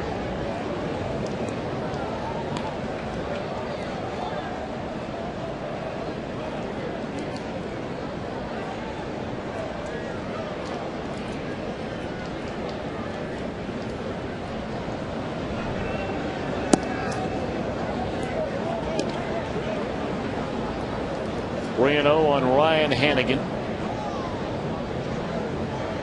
And in a late inning situation, if they are facing the Dodgers, I'm sure Tony would love nothing more than to turn for a call around to the right side. And right now, if the season ended today, which is, baseball's a funny game. What it means when you get to October, really, it probably means nothing. But Colorado, a 3-game lead in the wild card with a handful of games to go. There's ball 4 to Hannigan. And we brought it up last night. Colorado, if the season ends today, they'd be the wild card. Right now, they would play Philadelphia in the opening round, and the Cardinals would play the Dodgers. Now, you say, oh man, I'd much rather play the Dodgers or play Colorado, a wild card team, than the Dodgers. Well, I don't know about that. The Cardinals have played Colorado 6 times this year. They have lost 6 out of 7. They got swept in a 4-game series in St. Louis right after Jim Tracy became the manager. And then just last weekend, even though they clinched over the weekend, they lost 2 out of 3 to the Rockies in Denver. Against the Dodgers this year, the Cardinals have won 5 out of 7 games. Now again, what does all that mean when you start in a best-of-5 in the opening round, or a National League Championship Series best-of-7? Probably means nothing. You got to win sometime. But if I was the Cardinals, I'd rather play the Dodgers first. You would? Yes. Why? I think their starting pitching is a little bit short. I think the advantage for the Cardinals is that their starting pitching is long, especially those first 2 guys. And I think they can score some runs off the Dodgers.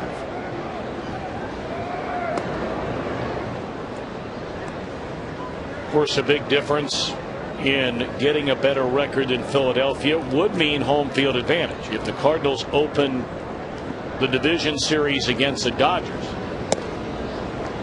as their strike 3, the Cardinals would start that series on the road. 1 man left. We go to the 6th, and the Reds lead 6-1. It's the Hall of Famer Marty Brennaman. Marty Brennaman on the radio right now, so I'm going to talk lightly. But of course, our Fox Sports Ohio text poll question of the night. Marty's work is stellar work. 1 inning last night with son Tom. He wanted to get paid. Should he get paid? And right now it is neck and neck. 52% to 48%. 37664 is where you text your votes to. And they got this poll going on now. Should I get paid? And was it 52 to 48? In favor of yes. Huh? In favor of yes. Well, it should be favor of yes, because I would very politely ask you to leave the room if I wasn't leading, because it would be a fixed job on the part of Christian Roberts and his 2 henchmen, Tom Brennaman and Jeff Brantley. Brantley wants out of the deal. I know that because he wasn't here last night. He really is the one that should have gone in his pocket to pay me. You are correct. No. Now, I heard you say on your radio, to your radio audience, that you would have accepted a cup of Starbucks coffee for payment. Is this true? Yeah, I go to the Starbucks out in Norwood Commons all the time. Every morning I'm out there, and I've gotten to know all those folks. And, if somebody just crossed my palm with a couple of bucks to buy a cup of coffee tomorrow, I'm happy. There you have it. That's all it takes. Very easy guy to please, unlike my elitist son. I'm a very easy person to please, and I shouldn't have said that about Brantley, because he really has nothing to do with this other than getting sick like a ninny yesterday and missing the ball game. Tom Brennaman and Christian Robertson, at the end of the day, those guys in Cleveland who run this flea bag operation should have gone in their pocket to pay me. There you have it, from the source. I got more for you after we get off the air. I bet you do. Tommy? Oh, man. Joe Thurston struck out swinging. Joe Thurston struck out swinging to begin the inning. Cowboy, he's laying you out. You had nothing to do with anything. All I did was just try to come to work, and I was sent home. I was dressed up, I was ready to go, and nobody wanted to work with me. I must have looked pretty bad.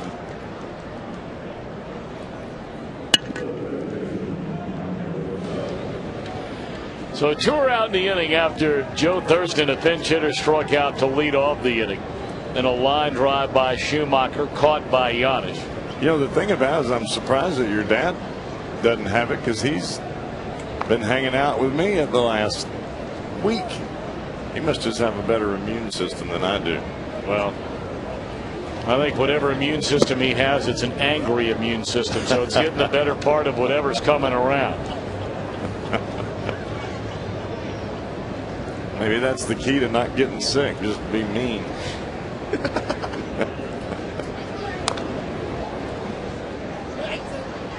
1-1 on Mark DeRosa. He did take me off the list, though. That was good. He did. Threw me in front of the bus. Yeah, he took me out. He along with all of Fox Sports Ohio. Rescued me and threw you and Fox Ohio right in front of 2 buses. Bam, bam.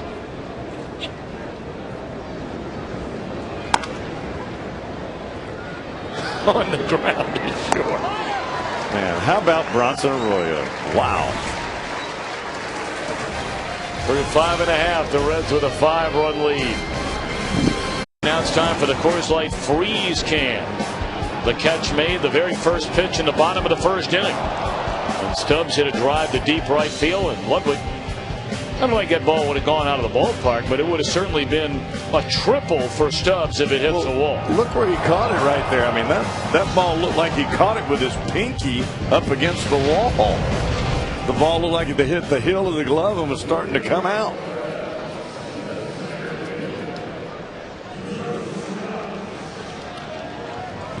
Reds fans, for great tasting food and family fun, pick up JTM Philly Kids Burgers or delicious barbecue from your favorite grocer. JTM, food, family, and fun. By the way, the Coors Light freeze can is brought to you by Frost Brewed Coors Light. Tony La Russa had to come out and notify the umpire about the changes the Cardinals have made defensively. It starts at second base, where Joe Thurston, the pinch hitter a moment ago, remains in the game. And the Cardinals will bring on a new pitcher, their third of the night. Right-hander Josh Kenny, pitching in just his 16th game on the year.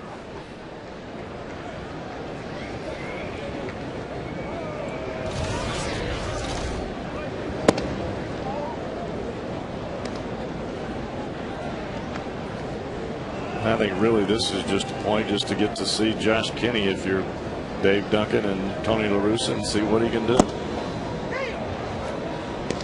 Reds jumped out in front of this game in the second inning. A couple of walks, and out later an RBI single and a broken bat by Ryan Hannigan. Arroyo loaded the bases with a bloop single into right. Smoltz walked in a run to make it 2-0. Then in the third inning, a leadoff walk to Phillips, a double by Rowland, a walk to Bruce to load him up.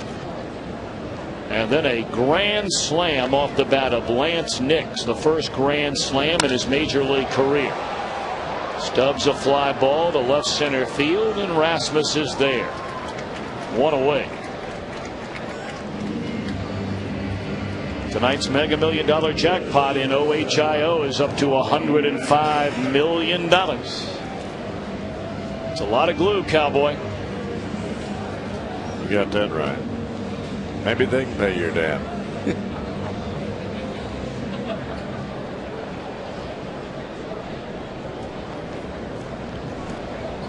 Now Paul Giannis in there straight.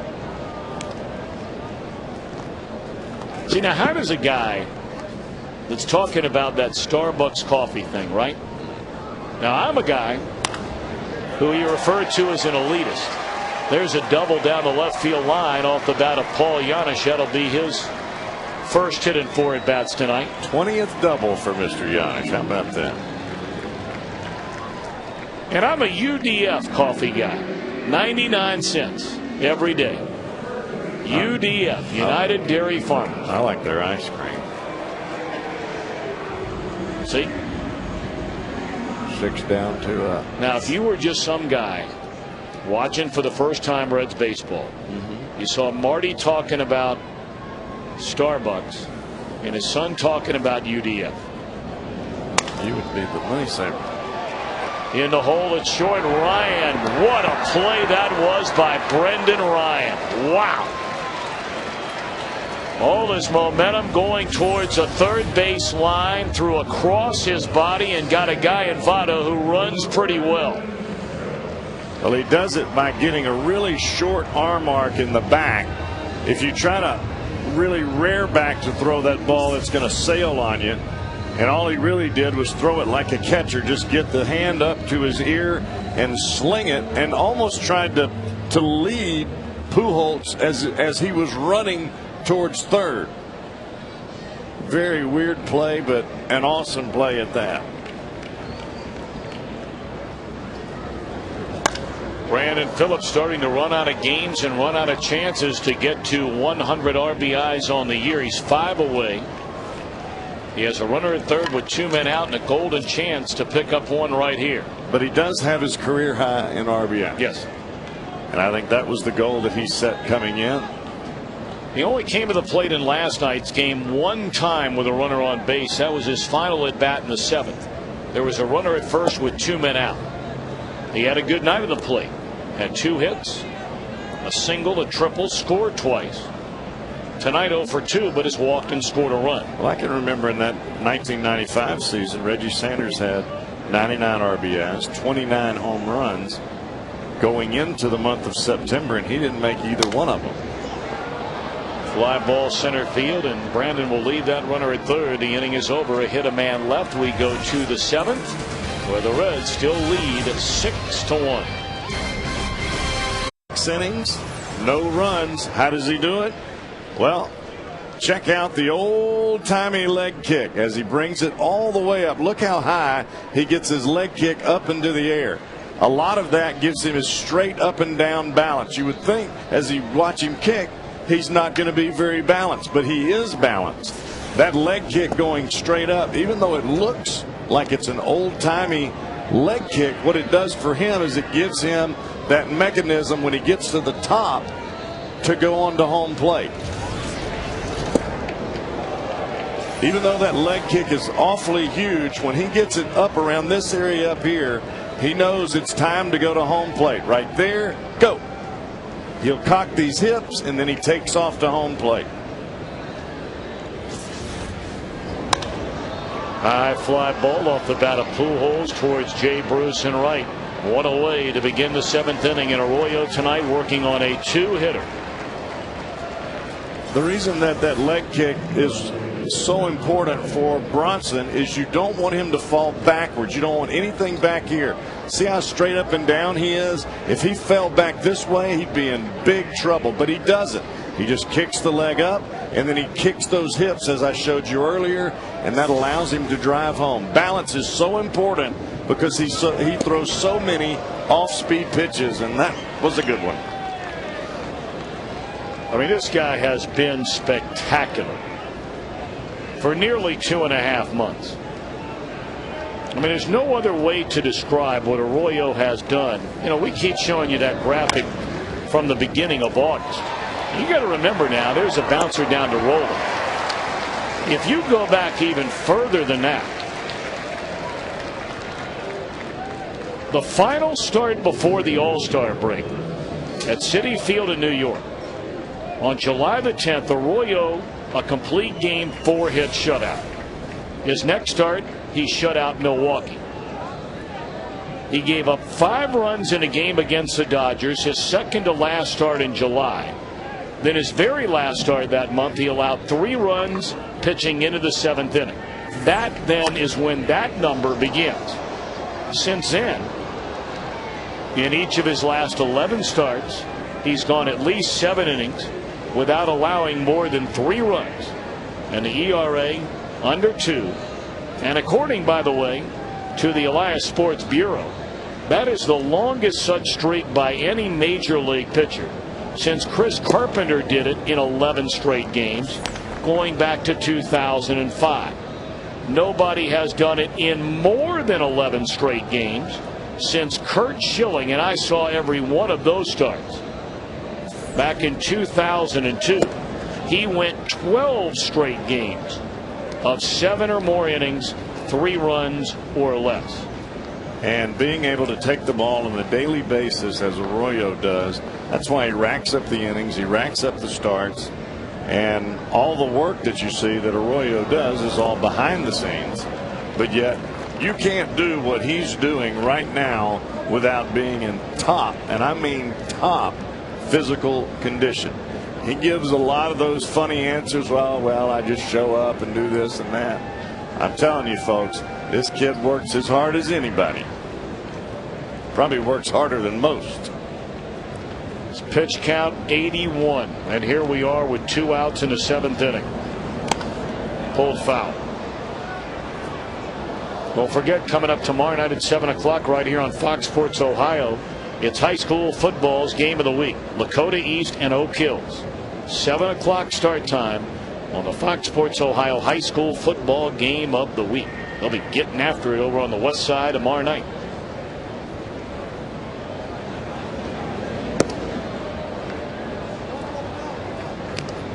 Pre-game show for the high school game of the week.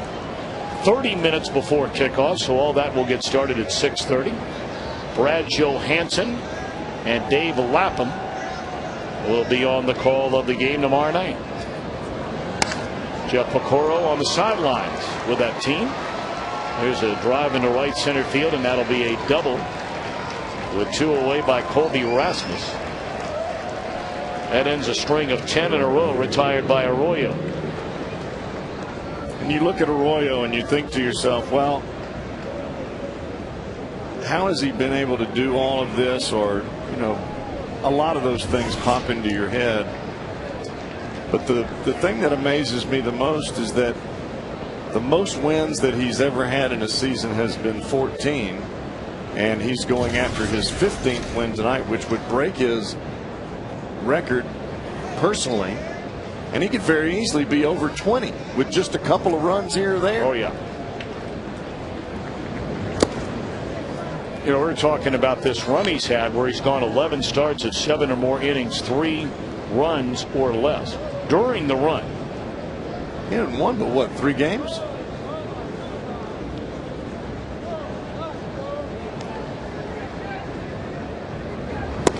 Four wins.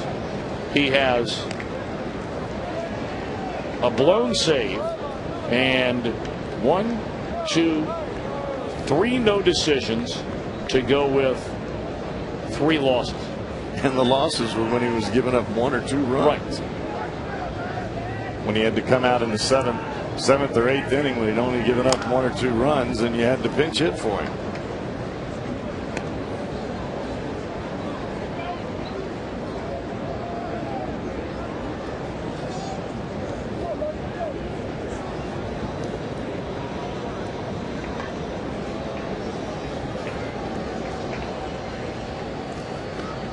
One and 2 on Ryan Ludwig. And a breaking ball just missed the outside corner.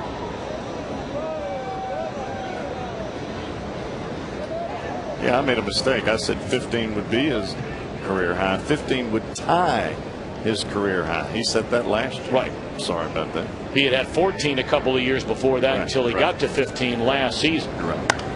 High pop up. Should end the inning. Votto is there, and it will. So 7 innings, 3 hits, 1 run so far. Reds lead 6-1. Time for the 7th inning stretch, presented by Cincinnati Baseball on Fox Sports Ohio. Brought to you by your local Ford dealer in the Ford F-150 2009 Motor Trend Truck of the Year. By Aflac, we've got you under our wing. By your Cincinnati, Northern Kentucky Honda dealers. Visit mycincinnatihondadealer.com for current offers. And by McDonald's of Greater Cincinnati. Back at Great American Ballpark on what is turning indeed into a chilly night in Cincinnati. They're saying some parts of the city we might drop into the 30s. Certainly down into the low 40s. But the Reds have been red hot for the better part of a month and a half, and they're rolling here tonight with a 6-1 lead. They bat in the bottom of the 7th inning.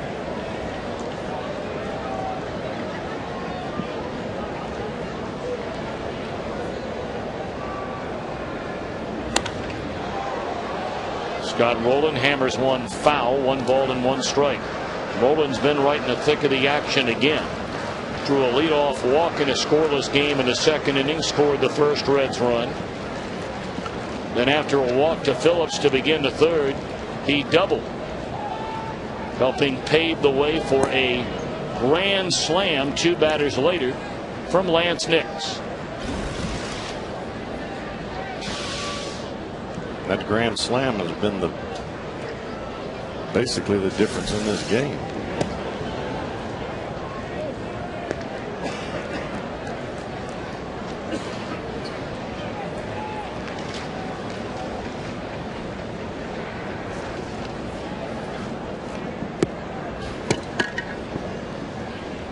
Josh Kenny, the third pitcher used here tonight by Tony La Russa, following John Smoltz and Dennis Reyes. DeRosa throws out Rowland to begin the bottom of the 7th.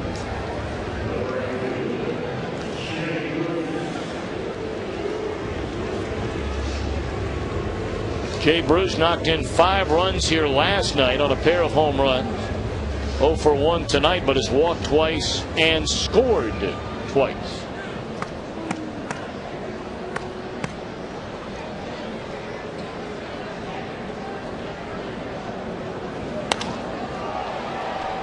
Fly ball straight away center, 2 gone.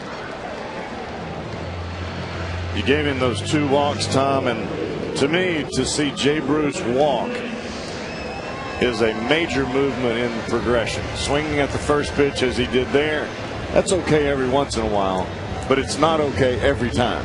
And to be able to take walks early in the ball game, that turned the whole ball game around. Now he's scored both times that he walked.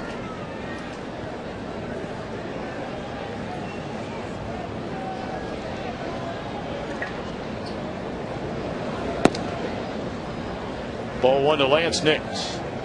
That grand slam by Nix, if you weren't with us, came to right field in the 3rd inning.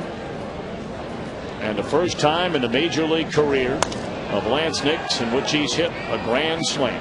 Fly ball left field, 1-2-3 for Kenny. We march on to inning number 8. And the Reds still lead the Cardinals 6-1. On a bloop single after a couple of walks by Ryan Hannigan gave the Reds a 1-0 lead. A bases loaded walk issued to Drew Stubbs made it 2-0. After a couple of walks and a double, Laynce Nix a grand slam to right, giving the Reds a 6-0 lead. Reds had stolen a base in that inning, and John Smoltz got very upset, had words with Dusty Baker. And Bronson Arroyo's taking care of the rest. He's allowed a run on 3 hits and is trying to do something no other major league pitcher has done since Curt Schilling in 2002. And that is make 12 consecutive starts, going 7 or more innings and allowing 3 runs or less. And look at Johnny Cueto's hat. Fly ball straight away center by Rick Ankiel. Room for Stubbs. 1 away. And the issue with the bubble gum on his hat. The issue with Smoltz and Dusty is Smoltz was upset because Drew Stubbs stole second base. Well, in my point of view, until you get to the 5th inning, there's no holds barred. You get as many as you can get early in the ball game, unless the other team quits. Now, then you can stop. If the other team says, all right, we'll stop trying to score, then you can stop trying to score. But up until that point, the 5th inning is the cutoff. You still after the 5th inning, then I'm going to be upset. And I think that was in the top of the 3rd, and there was only like 1 out. 2 out, excuse me. John was just upset because he'd been getting hit hard. 1-0 to Brendan Ryan, and apparently from what we were able to overhear, the issue tonight was not the balls and strikes being called by Field and Culbreth, prompting a meeting with Tony La Russa, another with Dave Duncan. It had more to do with the baseballs, and apparently John felt like they were slick. And a lot of times, depending on how much oil you put out in your hands, the balls do feel slick. And on a night like tonight, where the temperature has dropped rapidly, You have to blow into your hand more. You have to keep moisture on your hands. You see Bronson Arroyo do it before every pitch. Keep that moisture on your fingertips, because the ball is going to feel very slick in your hand because your hand is not putting out as much oil. Joe Thurston will bat for the second time. He pinch hit for Smoltz in the 6th inning. Actually, for Reyes, I beg your pardon, in the 6th inning, and struck out.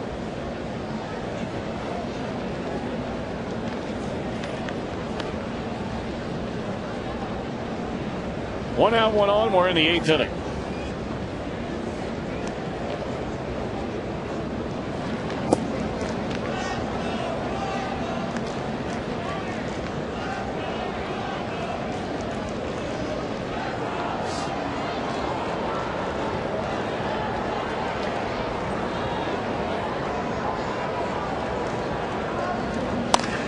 Double play ball here. Giannis, Phillips, and that's an inning-ending double play. Arroyo's going to get a shot tonight to complete what he started, it looks like. 97 pitches in the game. John Morrell hot dog play of the game here tonight at Great American Ballpark. Oh, Giannis, boy, that was so smooth, wasn't it? You wondered if that ball momentarily was going to fall in. Nothing to it. The thing that made the catch, he never flinched. If he breaks off even for a second, or stops, pauses, whatever, doesn't make it. Well, got a new catcher for the Cardinals, Matt Pagnazzi. We talked about his daddy, Tom Pagnazzi, a longtime Cardinal catcher. He was my catcher in my first year in Puerto Rico during winter ball, trying to learn how to play this dang game. Really? Brad Thompson will take over on the mound. 4 innings out of Smoltz, allowed 6 earned runs, a shutout inning for Reyes, 2 shutout innings for Kenny, and now Brad Thompson. Hannigan, Arroyo, and Stubbs coming up in the Reds' 8th inning. And Arroyo is in that on-deck circle. Well, he got that double play ball. That was his 97th pitch of the night. It's not even working up a lather for a guy like Arroyo. Well, you know, the thing here for Arroyo is not only could he tie his career high in wins with a successful 9th inning, he could break his streak for complete games. He's got 3. He could make it 4.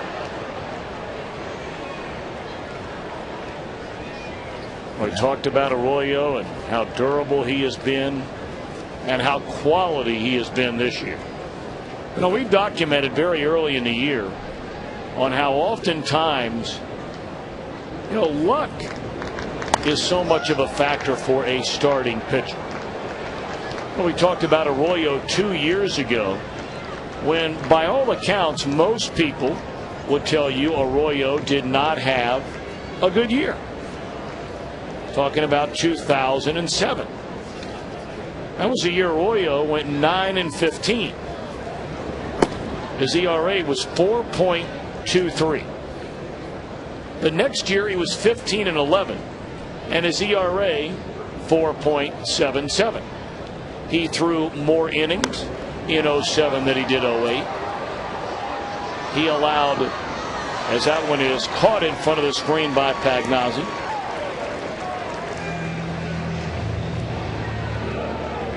in 07 he walked fewer batters than he did in 08. A lot of categories he pitched better in 07 than 08. But you got to have a little bit of luck. I agree. And you make that luck a lot of times for yourself by taking the ball every day and pitching as deep into the ball game as you can, and Arroyo does that. And you start looking back at his statistics over the last 5 years, 4 years, as far as wins, innings pitched, starts made. Don't think there's going to be too many that are up there with him. And there was one guy in Aaron Harang that was with him step for step, but after having the surgery, not going to be there now. And the injury last year. Right.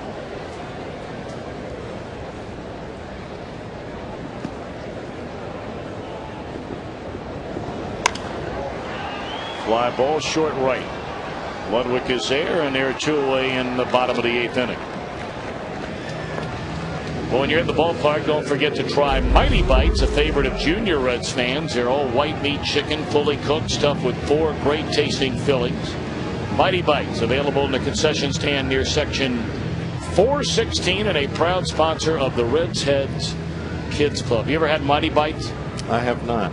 But I do have one more comment on Arroyo before we finish up here. I can remember coming into the ballpark. There was an off day here, and we were meeting here and going to play golf or going to do something just like you would on an off day. And he was at the ballpark. And I looked at him. I was like, dude, what are you doing? I said, it's an off day. I said, go have some fun. He goes, I'm starting in 2 days. I got to get my workout, and I'm throwing on the side. And I thought to myself,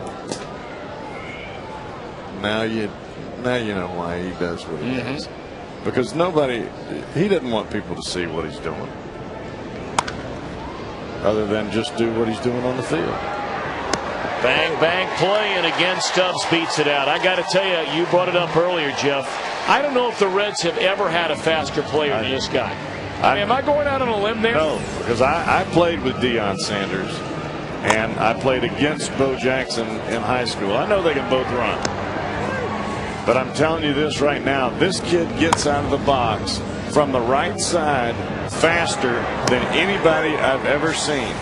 And he has surprised more infielders catching a baseball and looking up and throwing it to first base thinking, what did I do? What happened? I know a lot of people out there, when you say Deion Sanders, there are a lot of people that say right away, okay, that's got to be the fastest Red ever. And you know what? Probably right. I mean, in a 40-yard dash and a 100-yard dash, Deion was one of the fastest guys in the NFL, much less in baseball. But I said right side of the box. Right. But running 90 feet, we have seen 2 ground balls tonight, routine ground balls that he has hit on the ground. A step to the right of the third baseman, DeRosa. He didn't have to dive, didn't have to leave his feet. A bouncing ball, 2 steps to the right of Joe Thurston, back up the middle right there, and both of them beat him out. I know. It's amazing. And it's hustle, too. Arroyo will try and finish him off. We go to the 9th. Reds lead by 5. On the Fresno State game, get ready for the Victory Bell game. Brian Kelly will be aboard, presented by your Cincinnati and Northern Kentucky Honda dealers.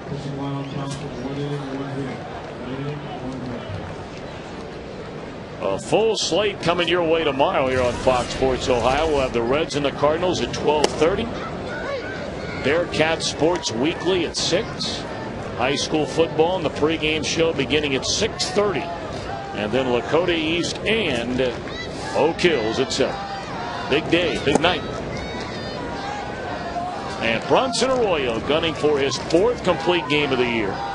You go all the way back to 1993, and only 2 Reds have fired 4 or more complete games in a season.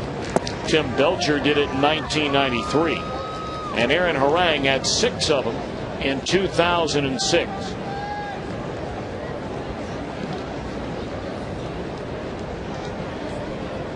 2-1 to Troy Gloss. Breaking ball low and away. The thing that I look at most of all, Tom, is the Cardinals only have 2 guys left on base. I mean, they really haven't done anything. Well, everything they did was really in 1 inning. I'm talking about damage scoring wise. Arroyo retired the first 9 of the game. He allowed a double to Schumacher to begin the 4th, got an out. Pujols knocked in their only run. Arroyo then retired the next 10 as he walks Gloss, and that's his first walk of the night. I'm not sure Gloss was going to swing at anything.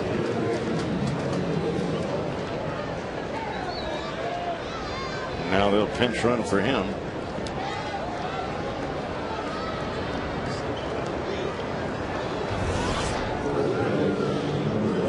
That'll be Tyler Green running 4 Troy Gloss.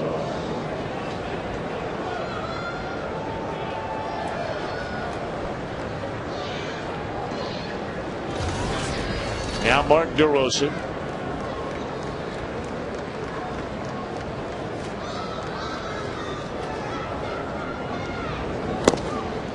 Ball one.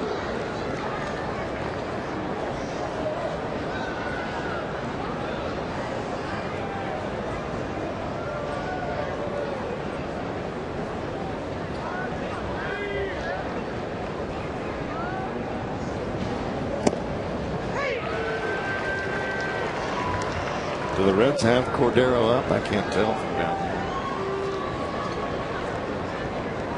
Massive. And now it looks like Cordero is going to warm up right alongside of it. Grounded down to third, foul. 1-2 on DeRosa, who's bounced to third, struck out, and grounded to short. And the only reason I asked about Cordero is the worst case scenario. The guy hits the ball out of the ballpark at 6-3. It's a save situation. That's when you bring him in. But if you don't have him ready, you can't go to him. The last thing you want to have is happen is this game slip. 1-2 on DeRosa, and it swung on and fouled out of play. It's 107 pitches in the game now for Bronson Arroyo. And he's still throwing the ball hard. That last pitch was 88 miles an hour.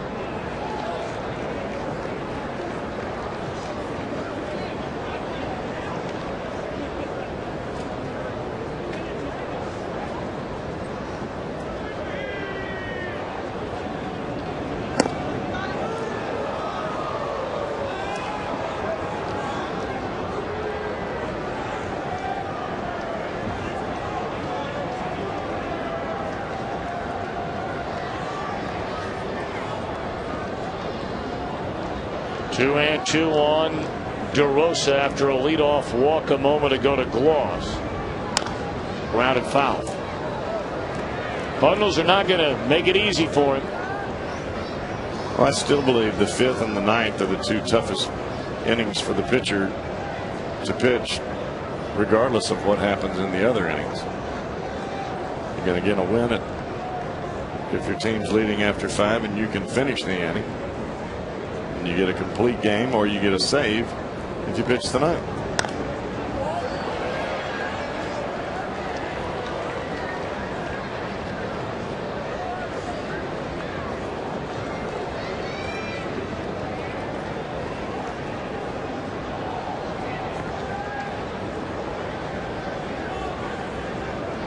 Arroyo didn't exactly pick any Judies to finish up the game now. No, he did not.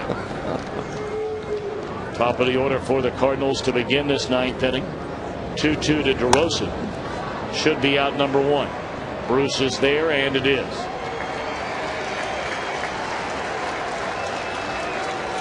And now here comes Albert, who's knocked in the only Cardinal run of the night. Cardinals scored just 2 runs in the game here last night, and Pujols knocked in one of those.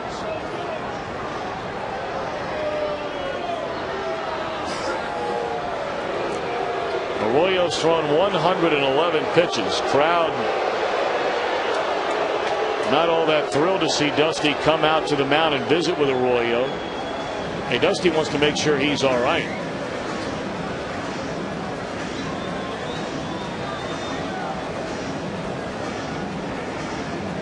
That's going to be it for Arroyo. Hey, Dusty gave him a chance here now, and of course the fans can't see that close-up that we're seeing right now. But Arroyo's going to get a nice round of applause. He has had a spectacular finish to this 2009 season. The best ERA among all National League starters since the end of July.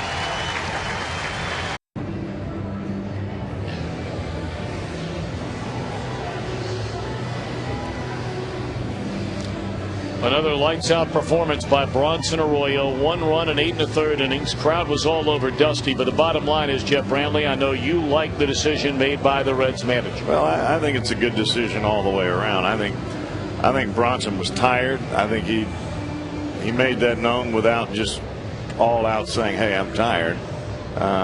But I think the decision here is the best from a team perspective and for the future, because this is going to happen again. Nick Massett is going to face Albert Pujols in a crucial situation somewhere down the line next year.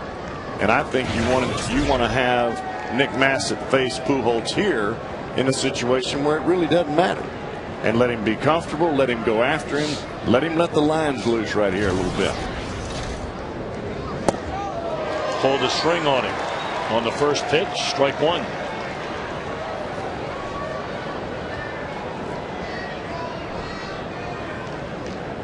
Of course, this time next year, I mean, barring any major changes made by the Reds during the offseason, Massett will be the guy to come on in the 8th or 9th inning to face Pujols. You got it. We remember the grand slam that David Weathers, who was the 8th inning guy against a right-handed batter that Pujols hit earlier this summer. That was a devastating loss that night for the Reds. Opening game of a big weekend series over the 4th of July. They were still very much in the thick of things in the Central. Those types of losses are the worst losses, because they're guys that you count on basically every day. You don't expect them to ever give up any runs or to mess up. Now they will, but you just don't expect it. 1-2. And the problem that you have is you've got 9 other guys, or maybe 11 or 12, whoever it is, that are involved in the game that have worked their tails off to get a lead going into the 8th and the 9th inning, and you want a guy to come on that's got some respectability and some intestinal fortitude. Take the ball, give me the ball, and I'm going to put this game in the books. That's what you want, and that's the kind of guy you're building out there right now with Nick Massett.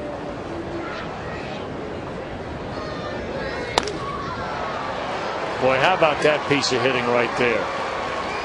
On a 1-2 pitch, fastball away, and Pujols just shoots it that way for a base hit.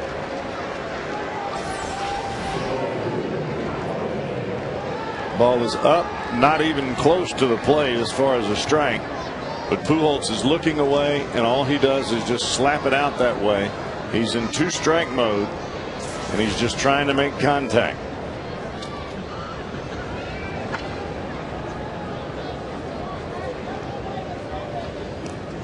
Matt Holliday, the batter, 0 for 3 in the game, 2 on, and there's strike one.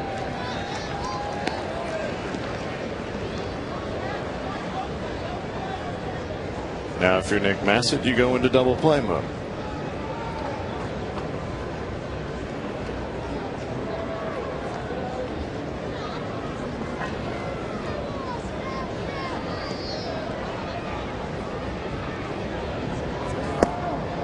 Cross up. When you see the catcher react like that, that is a definite cross up. You got a runner at second base. You don't understand what, you don't get on the same page. So you either get your catcher or the umpire hurt, or you advance 2 bases because it goes to the backstop.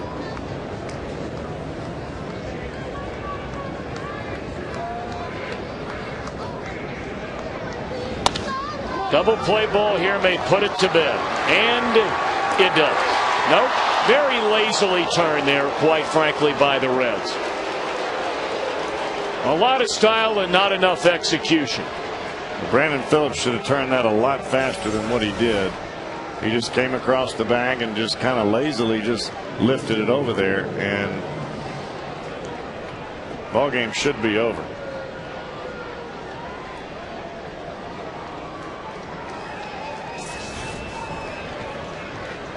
Boy, that's not how you turn a DP. Definitely not.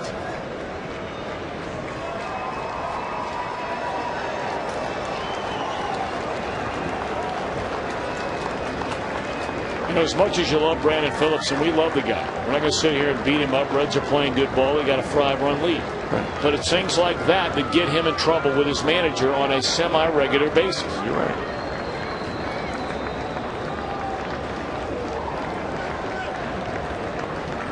I mean, Dusty has said it himself. Phillips has been the most fine player on this team over the last 2 years.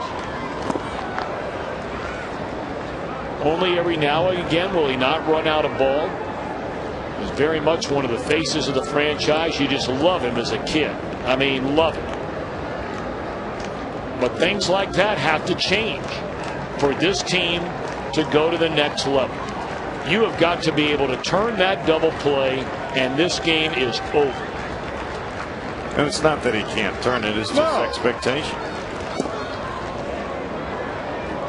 I think you always have to assume that the runner coming out of the box is going to run as hard as he can. And in that situation, Holiday was motoring.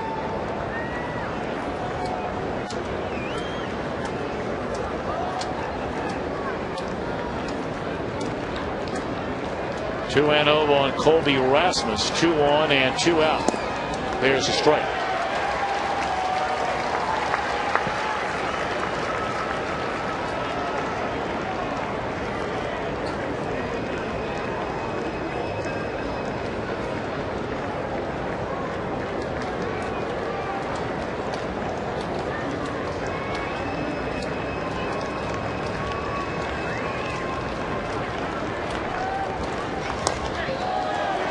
And now the count even at 2-2 as Rasmus fouls it away.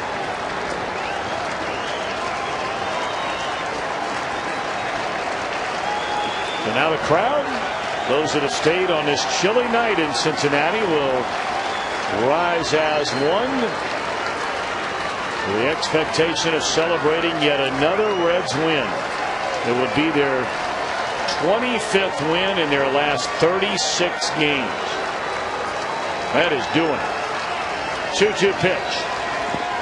3-2. What I like about this whole scenario, Tom, is you take a negative and not getting the double play done, and you turn it into a positive for a guy like Nick Massett, because this is a semi-pressurized situation, but it's really not. But for Nick Massett, it is.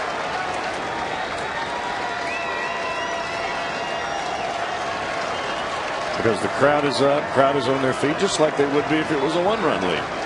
3-2 pitch. And the bases are loaded, ball 4.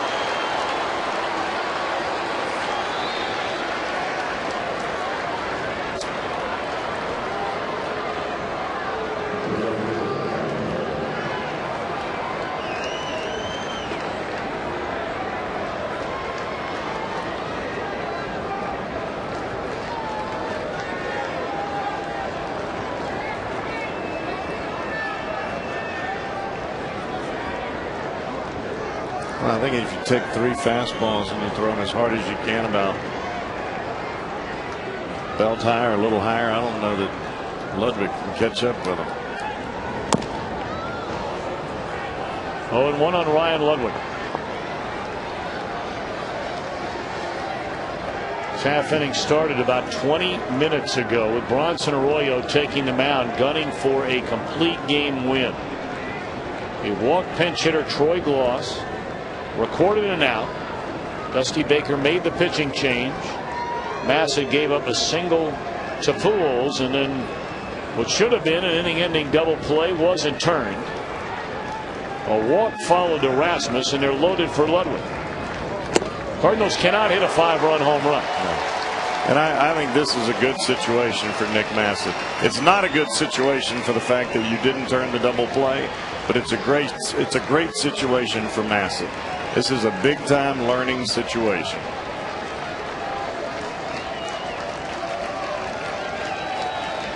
Oh, and 2 on Ludwig, but the bases loaded and 2 away in the 9th. Reds leading by 5. Pitch on the way.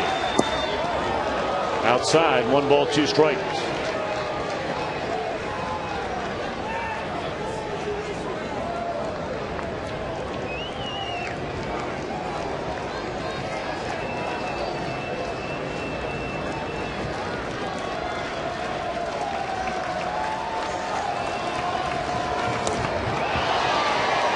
Foul ball, still 1-2 to Ludwig.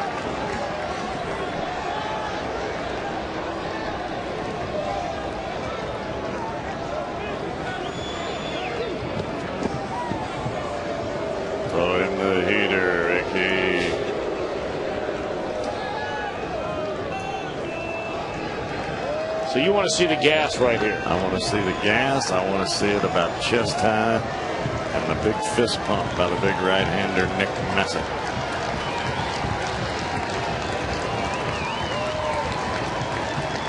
One and two on Ludwig with the bases loaded. Threw him the gas, and the ball game is over. Thank you. So the Reds have made it back-to-back wins over the Cardinals. They get a grand slam, the first in the career of Laynce Nix, and ride the right arm of Bronson Arroyo.